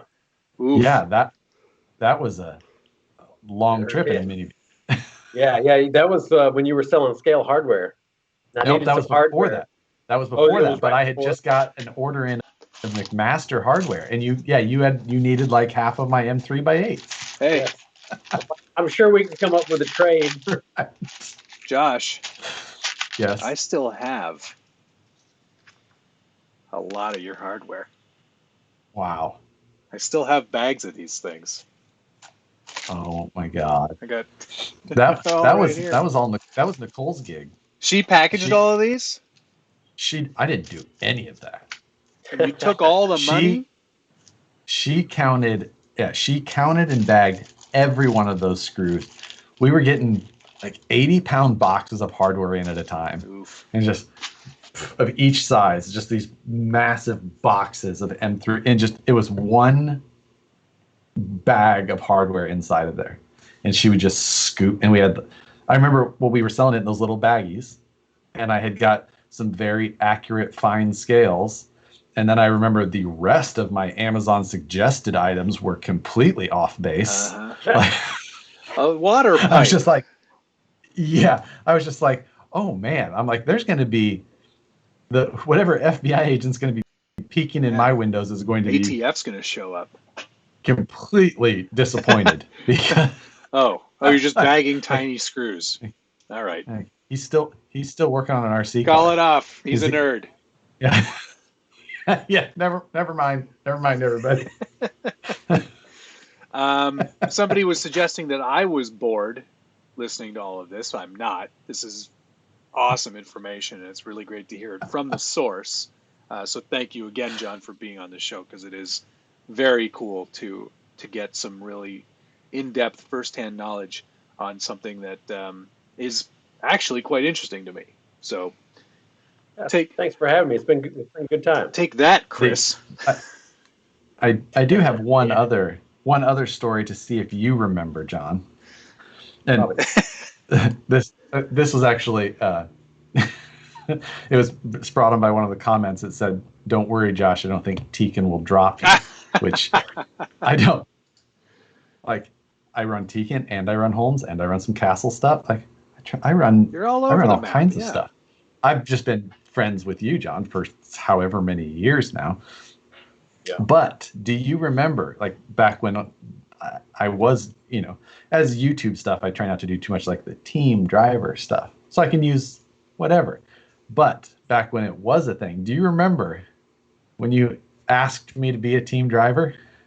It's been a long time ago. We were in a hotel room in, where was that? Gadsden. Oops. Oh yeah. The Alabama. Yes. I had frozen it up, and that's gonna be. He broke something. Sorry, my camera had deactivated. But we were down there for I think ECC one year, and we were sharing a hotel room, but with like 3 other people as well. I think we were actually, we happened to be, I think, in the same bed. And you're like, oh, do you want to be a team driver? And it's like, huh, it's weird that you're asking us while we're both laying in this bed. I think we were sharing the room with Lars and Super Dave. Yes. And they snored so loud. Oh man. Did they snore?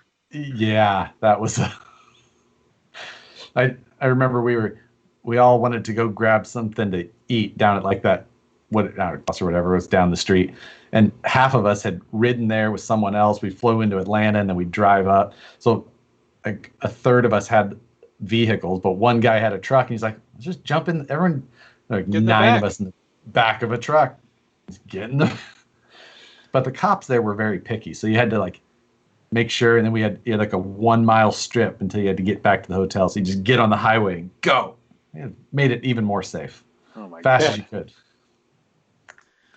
Good old Gadsden, Alabama. So did you say yes? Did you take the team driver invitation or not? I did what it took. Okay. Wait, were you asking John or was John asking you? I'm confused. Soft yes. It's like, yeah, sure. I'll join the team, but I'm going to run some other stuff too. It's like, yeah, whatever, Okay, man. cool. Yeah, that's fine. That's usually how it goes. As long as we're having fun. Yeah. Right. Teams are always open to you running other stuff. That's what I've found. It's usually a really good rule of thumb. There's a few teams that play hardball. Yeah. And have unfortunately pushed a couple of people off of my team because they're like, nope, sorry, you can't be running Holmes Motors. Well, it is what it is.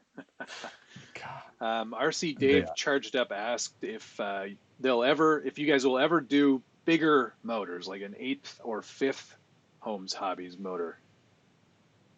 Well, we already have 8th scale motors on the site. I guess Dave hadn't looked hard enough. Yeah, in the Puller Pro section. Yes. It's our 8th scale. 5th scale motors, it's hard for me to sit down and engineer a motor when I know I'm only going to sell like 5 of them. Honestly. Right. But my DBXL needs Holmes Hobbies. Also, like I said earlier, I don't play with 5th scale, so I'm probably not going to make something for 5th scale. I don't play with it. That's how I operate. Yep. I want to be able to use it in my rigs and have fun with it and say, yes, that's a great motor. Now other people can try it too. I don't even have a 5th scale rig, so. Yeah. Yeah. I think I'd seen you had some 5th scale stuff at one point, didn't you? No, never got into that big. Yeah. No. I feel like I'd seen 5th scale motors there before, just with the size compared to everything else. Those are actually e-bike motors. Yeah. That's what it was. Yeah. I could definitely put those in a 5th scale, but I mean, who wants to spend $800 on an electric motor for a 5th scale? You could literally just ride it yourself. Right. Shane Clips was asking if there's a way for customers to contact you or get info by emailing somewhere and getting your questions answered directly from you, John. Also, he suggested that you should do a weekly video. I should. And I do a weekly video on YouTube, but it's a random. Yeah. It's not a live feed. Right. As far as direct questions, I work my own YouTube account, Instagram and Facebook as well. So like the Facebook fan page is a real good spot to ask direct questions. But my customer service team is actually really sharp and on point, and a lot of the stuff I have taught them or they've experienced themselves in crawlers. So if you're looking for a recommendation for a rig, you can just email us direct through the site, and it may not be me, it may be Jeff, it may be Justin. If they don't know, then they're going to be asking me. So whether or not it's coming directly from my mouth, still going to be solid information. Great. So any of those routes, there's lots of routes. I don't do direct messaging through Facebook or anything like that. No, you sure don't. It's one too many avenues, and direct messages are never searchable. So if I'm looking for information, or if I want to go back and find somebody, I don't know where to look, and I don't I'm not able to find it. And so as a customer service standpoint, it's a huge failing point. And I just don't even want to get into it because of, people just drop off the face of the messenger so fast. And especially with so many messages coming through that it's a really terrible point of contact for me. So that is always that's the biggest issue. It's like the personal Facebook, business Facebook. Well, and then I'll have like my Harley Designs or Vanquish or Instagram through, then email, website, YouTube, comment, like #humble. It's so hard to keep. It's just hard to keep. No, it is. Right. I'm totally joking. It is really impossible to keep up, and I go through the same thing that you guys do for sure. Right. A lot of and messages. It's sometimes, or like you'll just get the message that just says, "Hey," and it's like, "Hello." Hi. Those are the only ones I don't. I usually just send the waving emoji back on those ones. Yeah. My favorite question. Can I ask you a question? I know. I'm just like. One. Yes. You get one question. Yep. So that's the limit. Try again tomorrow. Back to you guys sleeping in the same bed. Paul Snyder wanted to know who was the big spoon. I think I'm technically the big spoon, right? I'm only about 155 pounds right now. I lost a good bit of weight, so I think Harley would. I think Josh would have me beat there. Yeah. Now, did you lose weight because of this whole thing, or was that just like a purposeful? You wanted to get fit. There was a few things that happened, and one of them was breaking my leg, I lost. Let's see, I got down to a little bit under 140 after that. Oh.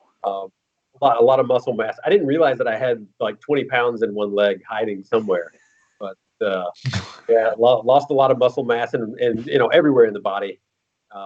And then I just tried to not eat too much while I was being sedentary, so I didn't gain it back too fast. I've gained back mostly muscle at this point, working out, trying to be healthy because I got kids and I'd rather be around for my kids and also be active with the kids. That's the big thing for me is they're 7 and 4, so they've got so much energy and they just want to play. And they're it's like a jungle gym on my body, and so that was kind of my big motivation is to stay in shape and cut the weight off, or at least keep the weight off, or put it back in a muscular way instead of just having it on my belly like it was before. Right.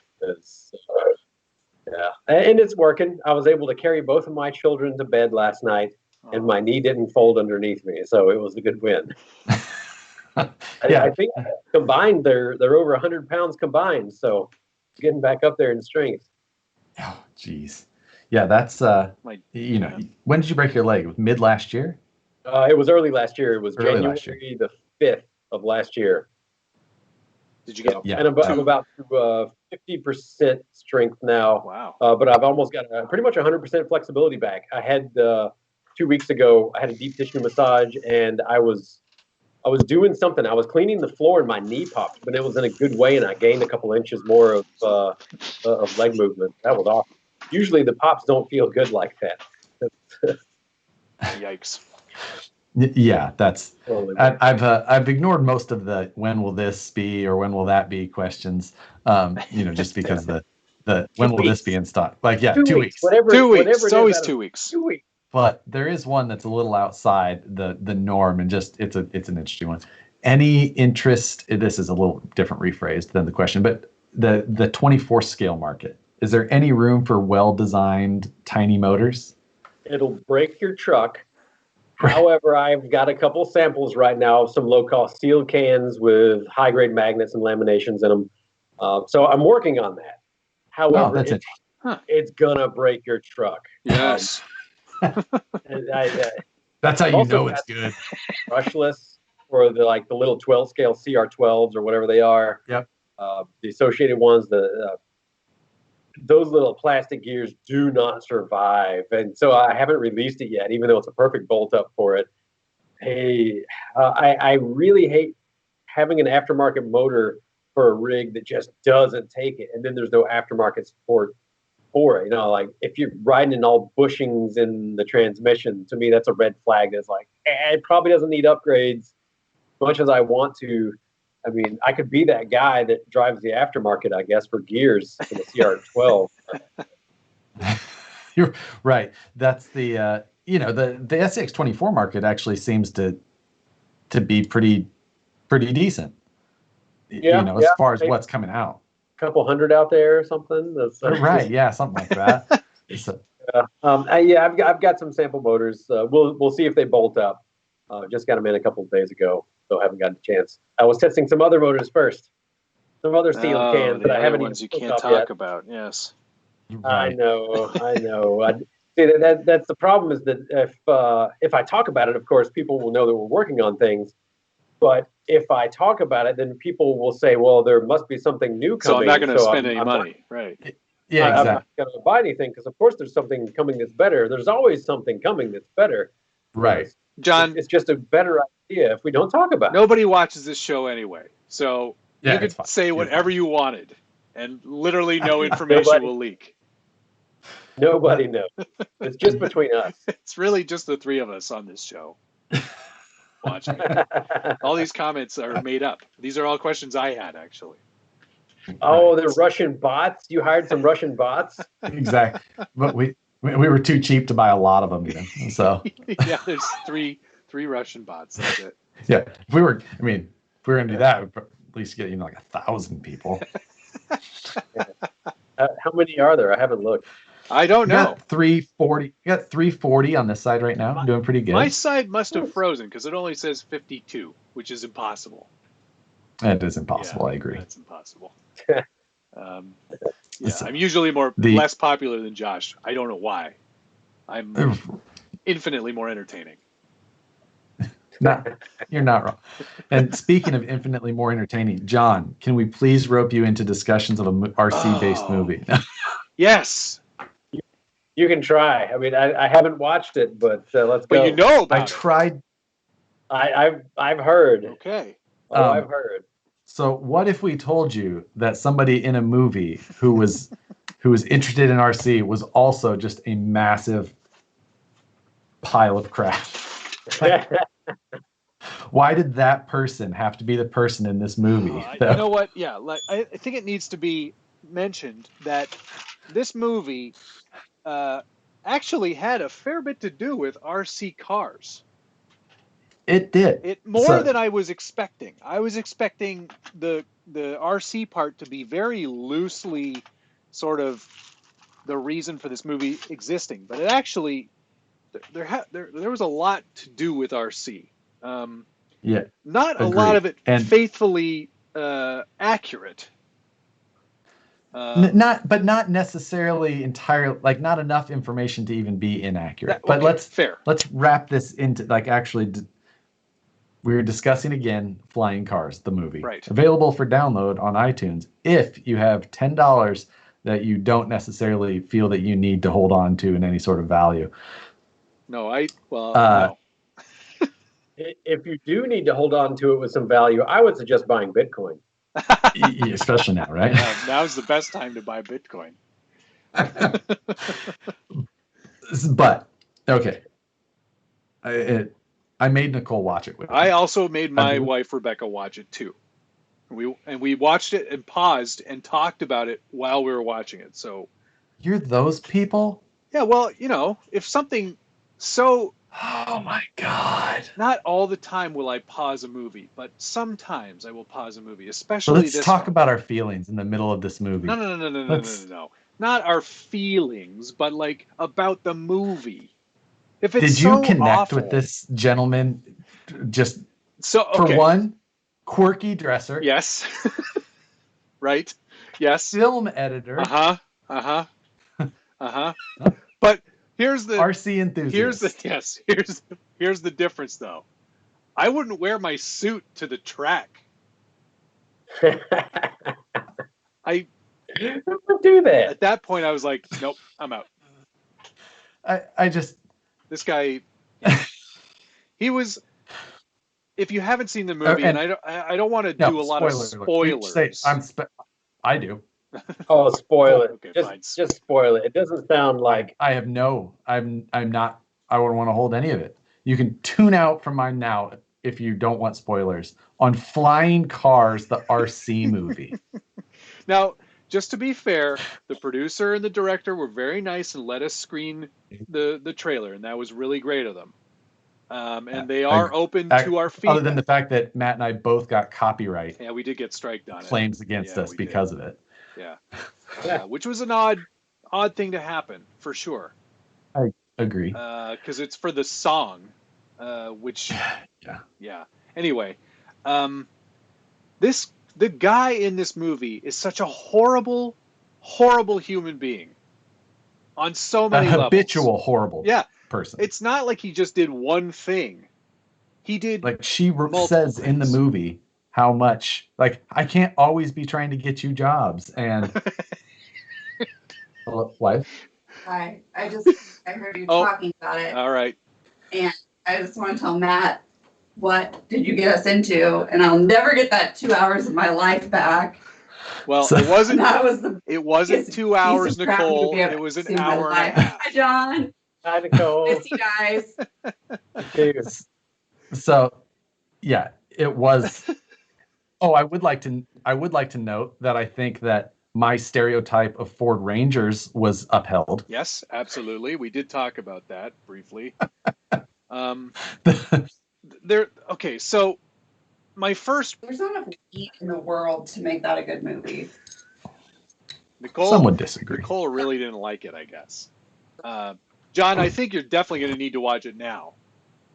If you weren't before. I'll have to rope the wife into it. Yeah. Yes, you should. Absolutely. It all started for me when he decided like his truck is broken. His Ford Ranger. His Ford Ranger has a broken radiator, cracked radiator, and it needs to be replaced. He goes to the mechanic.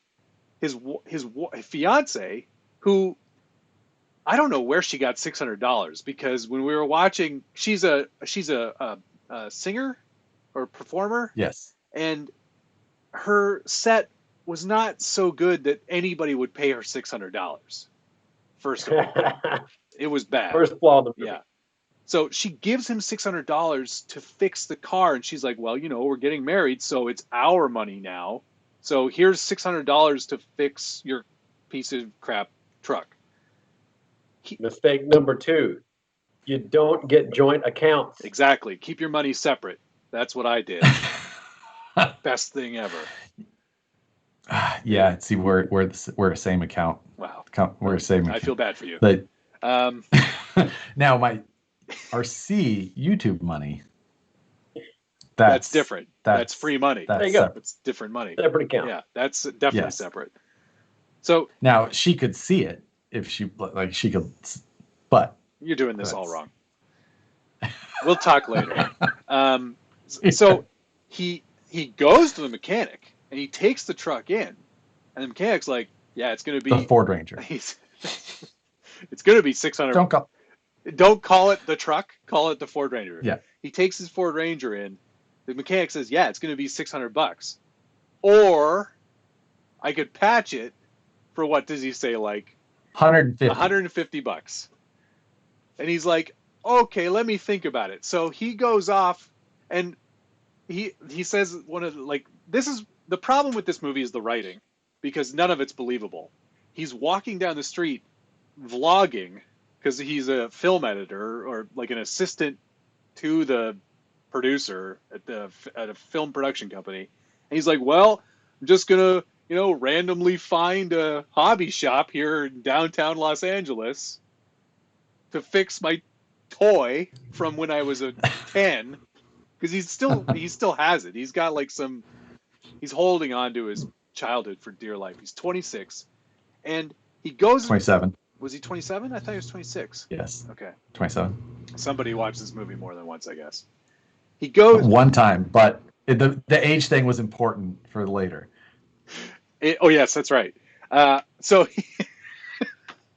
he goes into this hobby shop, and it's like the worst run hobby shop in the whole world. It's run by the meanest a-hole ever. Anyway, I could basically tell you the whole movie and all the plot points that have giant holes in them, but I'm not going to do that. I will and should.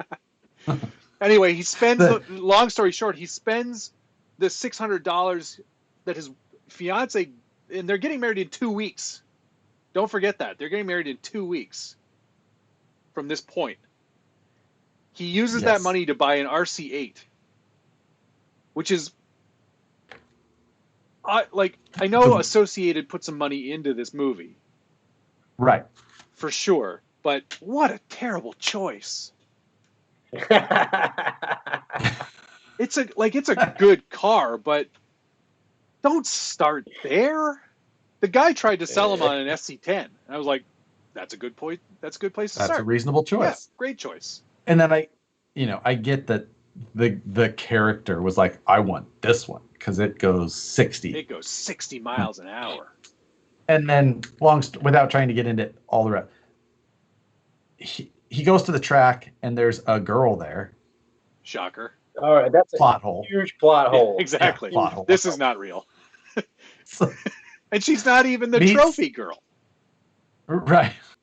Sorry. She's wearing the same hat Matt was, though. Yes.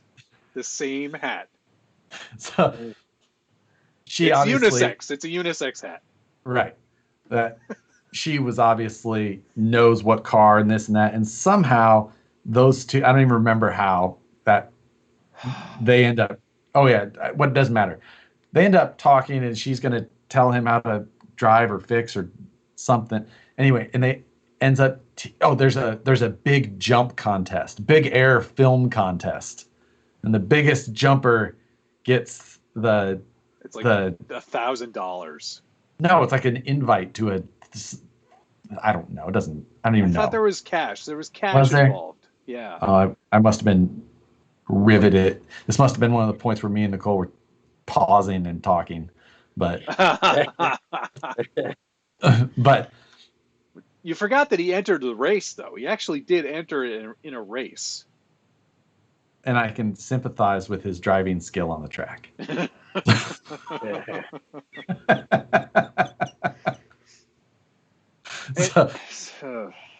Yeah. And then just the constant like lying to the wife about, or the future wife about, or not just lying, like so many lies, so many lies wrapped in lies. But the one part that Nicole like actually laughed at and was saying how she could relate to it was when they were in the motel room together, a shitty motel room with RC cars all over one of the beds. No, they were on both beds. They were both trying to wrench on their rigs on the bed with no light. Yeah. And then the obvious happens and they're like having to move RC car bodies out of the way. She's like, hey, fling. I know that. Like, I got to move all these RC cars out of the way. Things are about to get hot and heavy. I don't want to ruin my RC8 body. In this terrible hotel we're in the middle of nowhere. Everything that I thought was going to happen did happen, though. From the trailer, there were a lot of things in there that made me kind of go, what is this? How is this going to relate? You disagreed with me from the immediate no audio trailer. I was on the fiance's side at the jump. Yeah, and for some reason I wasn't. You're right. I thought for sure that Rachel, the track girl, was going to be the right move for this guy. Not at all. Nope. Totally the wrong move. Don't hide your hobby. Be upfront about it. Say, look, I need a hobby. I'm feeling like I need something else. I mean, don't phrase it like that, because that's the worst way to talk to your fiance. Recommend some chicken. What you need some chicken, son. What you need is a good chicken coop. Yeah. My favorite part was when, she just looked right at him. She goes, "You're such a loser." He was called a loser multiple times in that movie by multiple people. Yes. Because he is/was a loser. Yes. and I make zero apologies for all of the spoilers. No sympathy for that guy either. You should still watch it. You definitely should. It's on iTunes. You can. And I guess Google Play, and it's cheaper on Google Play. It's $5.99. Darn it! And I paid $9.99. And then Nicole and I paid $14.99. And then Nicole and I looked. We only own the most random movies on iTunes. All of our other movies are on like Amazon. But all of our other movies, like, I'm not even gonna tell you what my collection of movies on iTunes is. What? I'd love to hear it some other time. Yeah. It sounds like we could come away from this with some sort of lesson, though.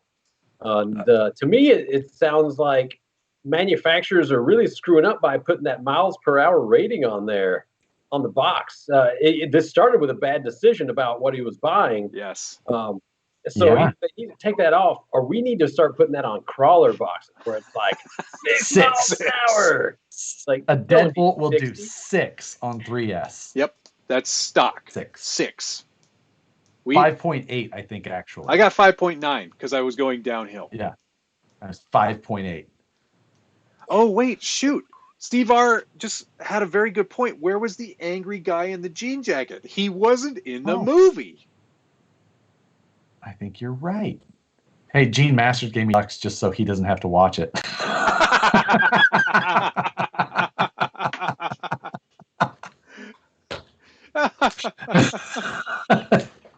That's brilliant. Yes, I appreciate that. But yeah, I don't remember. Yeah, Angry Guy in the Jean Jacket. Angry Guy in the Jean Jacket didn't make the final cut. That's unfortunate. Maybe he was like the landlord. I'm getting one more spoiler that I don't care. The Ranger breaks down. Shocker. It's worth $300 at the end. Oh yeah, that's right. The guy offers him $300 for parts, so they have to take the bus home after their romantic interlude. Yeah. There's so many. Okay, so at the jump competition, which was at a race called Desert Thunder, which I think might actually be a real thing. Pretty sure that a lot of the characters in that were all real. I don't know any racers. Yeah. But I think that was all. I think the guy on the phone who was from Associated actually is from Associated. When he was calling to that's let him Ryan know. Lutz, I think. Yeah, who I know that is a real person. Yes. Yeah, that's a real person. But yeah, I think a lot of the people like at the track and doing track you can't fake that. You have to be. Those people were real. You can't fake that type of. No, those people were real. It was exactly like I thought it would be in the Scale News, and it was a terrible and realistic movie. But only in the sets and the racing and the people who were there. In story, nothing about this was realistic.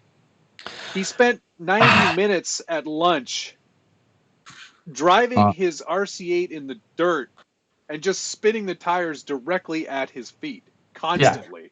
Yeah. If you were, he directly in front of him, full throttle, cloud of dust. He comes back super sweaty, but not dirty. Right. Super sweaty. That dude was sweaty throughout the entire movie. It must have been very hot. He's like, why am I always in this suit? I'm at the track. Next time, I'm definitely not wearing my wool suit.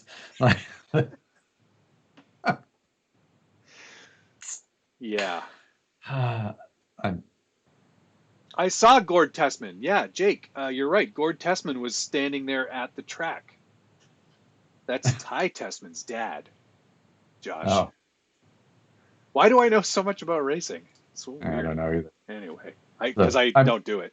I'm sorry to vent towards you in this manner, John. I know that now you. Yeah, John doesn't deserve this treatment. He does not. I agree. And if we weren't such friends, I wouldn't have subjected him to this. I didn't prep and watch the movie beforehand. I knew what I was getting myself into. Which I don't understand why. I gave you like 7 hours. You did. Tons of notice. 7 whole hours. I could have watched with my family. Come on, let's all gather around and watch this dude be. You guys want to see what Daddy does at work all day? Daddy pretends to go to work. Yeah. They've been coming to the shop with me recently. They actually know what work is. Yeah, good. They're always like, "Who's up there? Who's up there, Daddy?" I don't know. It's not my job to care about who's at the shop right now. It's right. not my. I actually said one time, "That's not my business. Who's working?" I was like, "Wait, I guess it is kind of my business." Yeah. Who's there? I don't know. I don't even know if anyone's there. Yeah. I'm frozen with the most opportune face right now on my feed.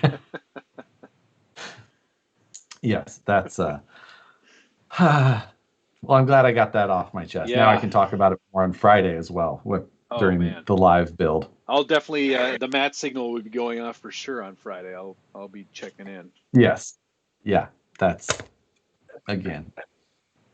They're being pretty hard on us in the comments about me listening to y'all talk about this movie.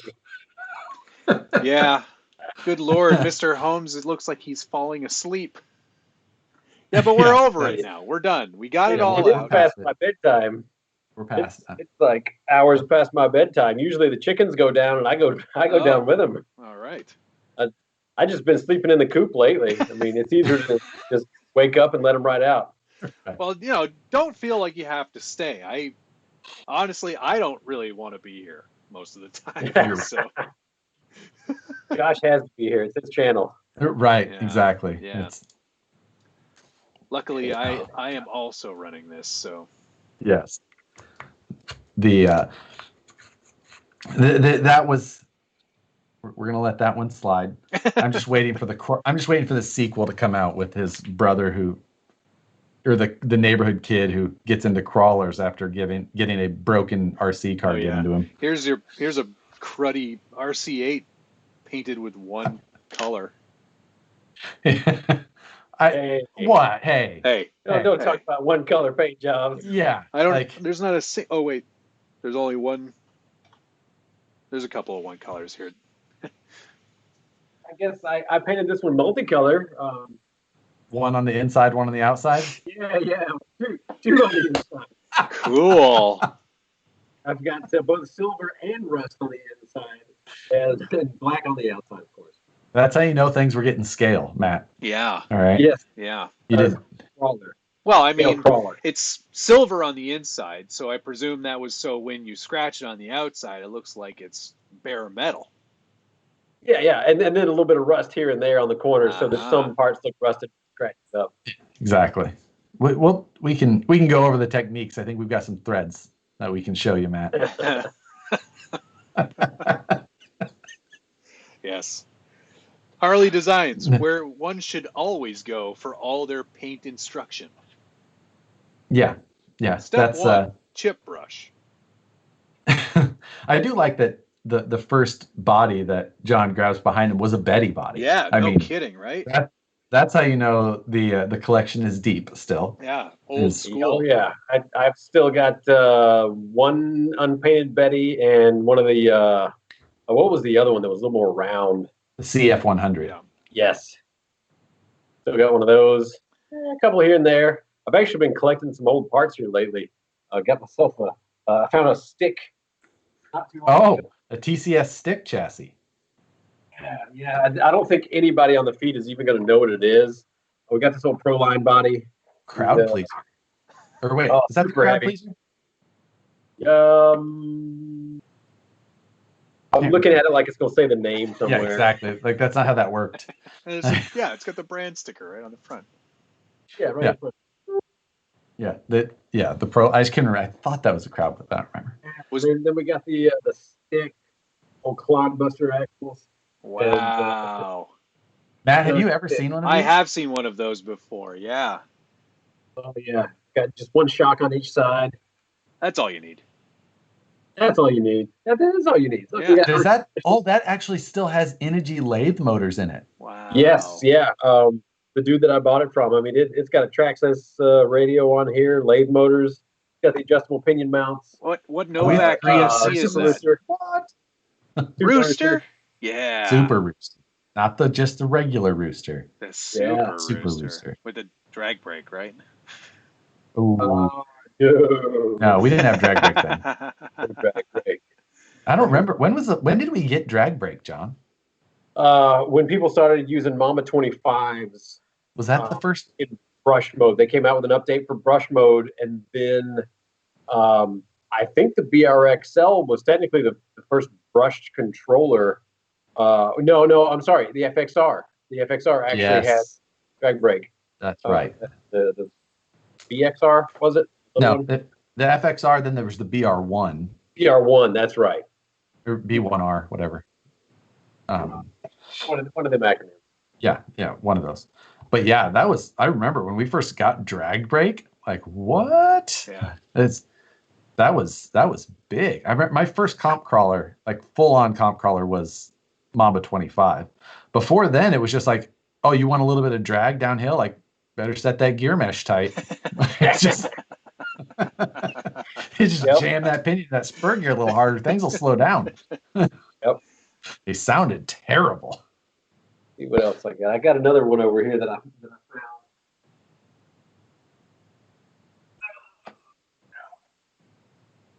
This one's a big one. It's NN. No, that's not NN. That's a Super Hustler. But it's got the XTM axles on it. This thing weighs a bunch. Wow. Oh, wow. Wow. Those are super rare to see. Yeah. I've even got some extra shafts for it because, you buy one of these and you got to get a bunch of extras because they're going to break. Yeah, and then they're going to go out of business because they thought making That's the worry with crawler companies, the small crawler companies. That there's been a lot of them come and go. Yeah. Yeah. Like, I mean, so many of them, especially in that area, that when they got into a comp crawler specific thing when it was hot, and then there was just obviously nothing left basically now. Yeah. But yeah, there's a couple companies still making comp crawler stuff. Yeah, mainly domestic though. France, Deluxe Fab. Margot. Oh yeah, he's overseas somewhere. I'm frozen again.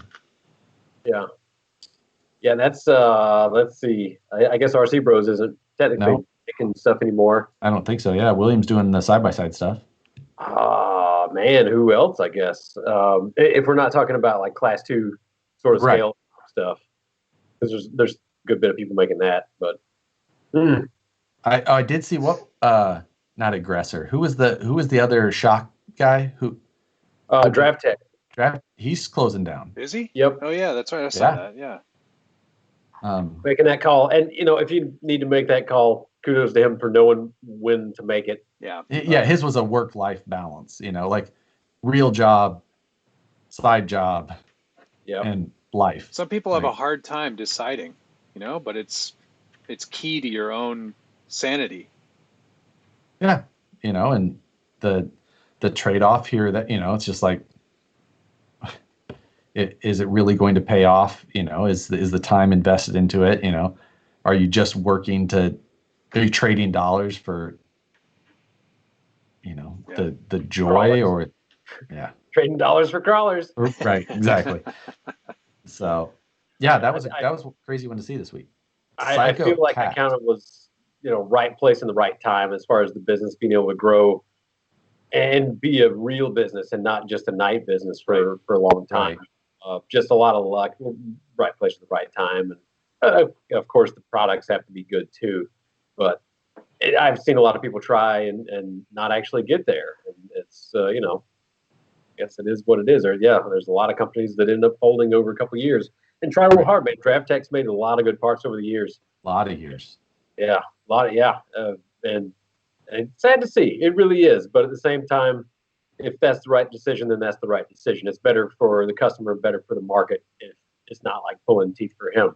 Because the last thing you want to do is, work a square 40 or 60 or 80 or whatever it is, and then come home and then work another 4 hours each day. That's not a fun life after a while. No. I do feel fortunate I was able to break off and stop having that day job at some point in time. I guess it was about 4 years in. It took me 4 years to build the business to the point to where I could actually pay some rent and pay myself and all that. It was a lot of building. It always is for a new company, unless you start with a large fortune and you're looking to make a small fortune. Right. I did not start with any fortune at all. I built up from essentially zero and just worked my way up. Yeah, that's Crazy. Obviously the first place I ever visited you in Columbia there was at the facility. Was that the facility you started in, which is the one you're in now? Yeah, the first place that I moved out is the shop that we're in now. I've not moved the business. You've expanded within that building. Yeah. I started with about 400 square feet, and then we had a moped shop next door that was 600 square feet, which was our moped crew. I was the treasurer for them, and essentially we rented benches for like $50 a month to everybody in the crew. We all had a place to wrench, hang out, and party. Being industrially zoned, there was no noise ordinance, so we could rev our two-stroke engines all night long. We could have parties on that dock all night long. And a couple of times the cops would come out and they'd be like, so we had some noise complaints out here. And we'd be like, yeah. And that was it. There'd be nothing that they could say. Right. And normally there's, it's like a 10 o'clock noise ordinance here or whatever. And they can shut you down. They can fine you. They can take you to jail or whatever. But being that we were in that industrially zoned part, they'd be like, yeah, well, we just wanted to let you know that there were some noise complaints. Okay, bye. Thank you. Guys. But so took over another 600 square foot for Holmes Hobbies, took over another 600 square foot for Holmes Motion Control, which I have parted off not quite half of that space now. Holmes Motion Control is probably in like 400 or 350 square feet because I got rid of the big machine. Holmes Hobbies used a little bit of that area for more warehousing, and then the grow and throw business is that's the new storefront where that big roll-up door was for the machine, where I got the machine in and out of the building. That's the storefront. Yeah, I saw that new addition of the door. Yeah, that's kind of cool. And then Grow and Throw took over another 600 square feet for warehousing, for potting soil, having indoor putting tournaments and stuff like that. And then I actually just took over putting the tournaments. Yeah, putting tournaments. What? Oh my god! Yeah, disc golf. Good So time. putting, like putting, like in a golf. Like, Wait, with a disc or with a club? With a disc. With a disc. Neat. Yeah, it's good times. It was one of those hobbies that all my friends have been into for a long, long time. And I kept saying, the last thing I need is another hobby right now. Like, seriously, the last thing I need is another hobby. And I went out and played with some friends and had a couple of good shots here and there. I was like, you know what? This is a lot of fun. It's really low cost. It's a nice side hobby to have. Because even traveling, say me and the family go out to Colorado. At this point, the wife does not like me bringing crawlers because it turns into a business trip and I want to go out crawling all the time. And all my friends, they want to come crawl. It does not turn into a fun trip for the wife. But I can bring a couple of discs and she likes to walk around the park with me. It's only going to be, like 2 hours tops. I'm worn out. I can't throw anymore. I can't walk around anymore. And so it's actually turned into a hobby that I can bring with me on some vacations, which is a nice change because it used to always be the crawlers and now I can't really do that in good conscience. And and that's nice. You buy, $20 in discs or whatever, and you can get going and playing, and most places are free to play at. So I've only played once or maybe twice ever. Yeah, and I've only ever played Ultimate Frisbee. Yeah. The discs are a little bit different. You can throw them a lot harder than an Ultimate disc, but there are a lot of Ultimate players that end up transitioning over to disc golf once they essentially get out of college. Yeah, their knees are shot. Yeah, all the running around and the throws. It is hard on the body. And when you're out of college, you usually can't keep up with the college kids anymore. So it's not as fun for the competitive types, and they end up getting into disc golf because a lot of people end up having a really good arm for playing Ultimate. Yeah. And although the throw is a little bit different, there's a completely different form and mechanic to it because discs fly differently. It's still, if you enjoyed playing Ultimate, you may enjoy playing disc golf. Actually, it's still throwing a disc. Well, I love the only place I ever even heard of Ultimate Frisbee was like MKBHD's channel. Like I didn't even know Ultimate Frisbee was really a thing. Oh, it's a thing, all right. Yeah, evidently. Have you got any questions on your side there, Josh? Oh, so many, but they involve frolfer. How do you say that Frolfing? word? Frolfing? Probably, yeah. That's the lame term for frisbee golf. Oh. They're not a frisbee. Don't call it a. Yeah, it's not a frisbee. We Try don't and have the catch. name rights for frisbees. Right. Oh, I thought it was because a frisbee was made to be caught, and you should never try and catch one of these discs. They generally hurt. Yeah. Like, It's yeah, I mean, I you played don't like wanna the edges catch are one. different. Like they have some weight behind them. Yeah. Like, yeah. Except for the Zephyr. The Zephyr is one disc that I throw that's like an old catch disc. It's really old mold. It is heavy. It's like a 200-gram disc, but it flies super slow. The big old platter. It's a big old disc. But that's kind of, nobody throws those anymore. But there's actually a few holes that I throw it on that it glides just right. It'll go straight and it doesn't want to turn out. It'll just take that straight line all the way down. So I got throw some catch discs, some there's a frisbees. ton of disc golf courses out here, I guess. And Oh yeah, there's some of the RC guys out here who are also disc golfers, or whatever you call yourselves. It seems to actually have a pretty good amount of bleed over at this point. And I don't know if it's just because it's the age, the average crawler is 35 to 45, and the average person that plays disc golf is about the same age. Huh.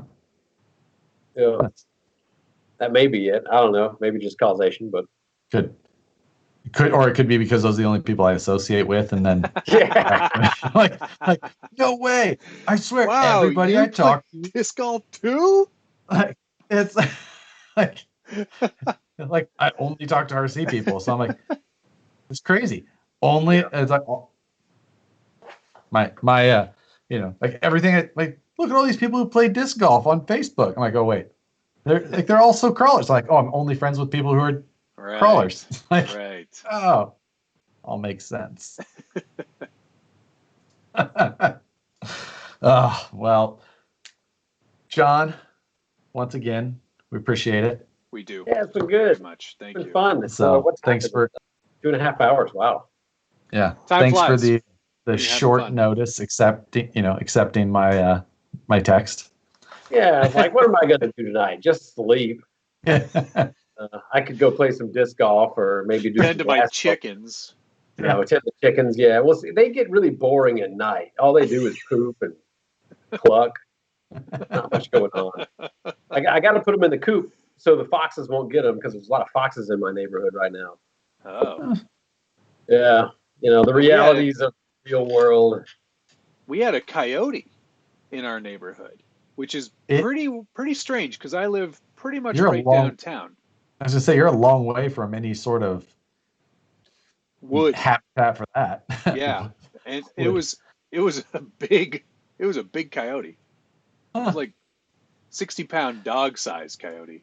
Yeah, I mean, we're John, like Columbia. It's like, well, a coyote could walk through the center of Columbia and be the other side in 20 minutes. Like, oh yeah, Columbia's pretty small. That's one thing that I do love about it is travel for like 10-15 minutes in just about any direction from the city, and you're in county. Right. Farmland. It's a college town. That's nice. Yep. I love it. Well, is that it? Are we calling it? Yeah, I think we are in. We've done our best. We've hit peak. We did it. Yeah, exactly. Done. Right. Done stamp. Boom. Yes, as always, again, thanks, John. We'll Thank you, I'm guys. sure we'll have you back. Yeah, absolutely. Thank you very much, John. It's been a real pleasure, and You great too. to finally face to face with you a little bit. I won't try reaching out on Messenger anymore. Yeah. Yes, you can ask your questions publicly, or send it through the website. They'll get to me if they need to. Oh, I'll just get Josh to give me your cell phone number. Yeah, it's here. I've got it right here. Oh yeah, just call it out. Call it out loud. Actually, yeah, that'd be perfect. Got it written on my it's hand. fun, guys. All right. Thanks again. Good night, everybody. Good night, everyone. Wrapped Graphics, thanks for the $20. Much appreciated. Not expected, but thank you. And we'll see everybody again next week. You want to keep doing this? I mean, why not? Absolutely. Right? Something to do on a Wednesday. Thanks, everybody, for watching. All right. See you guys.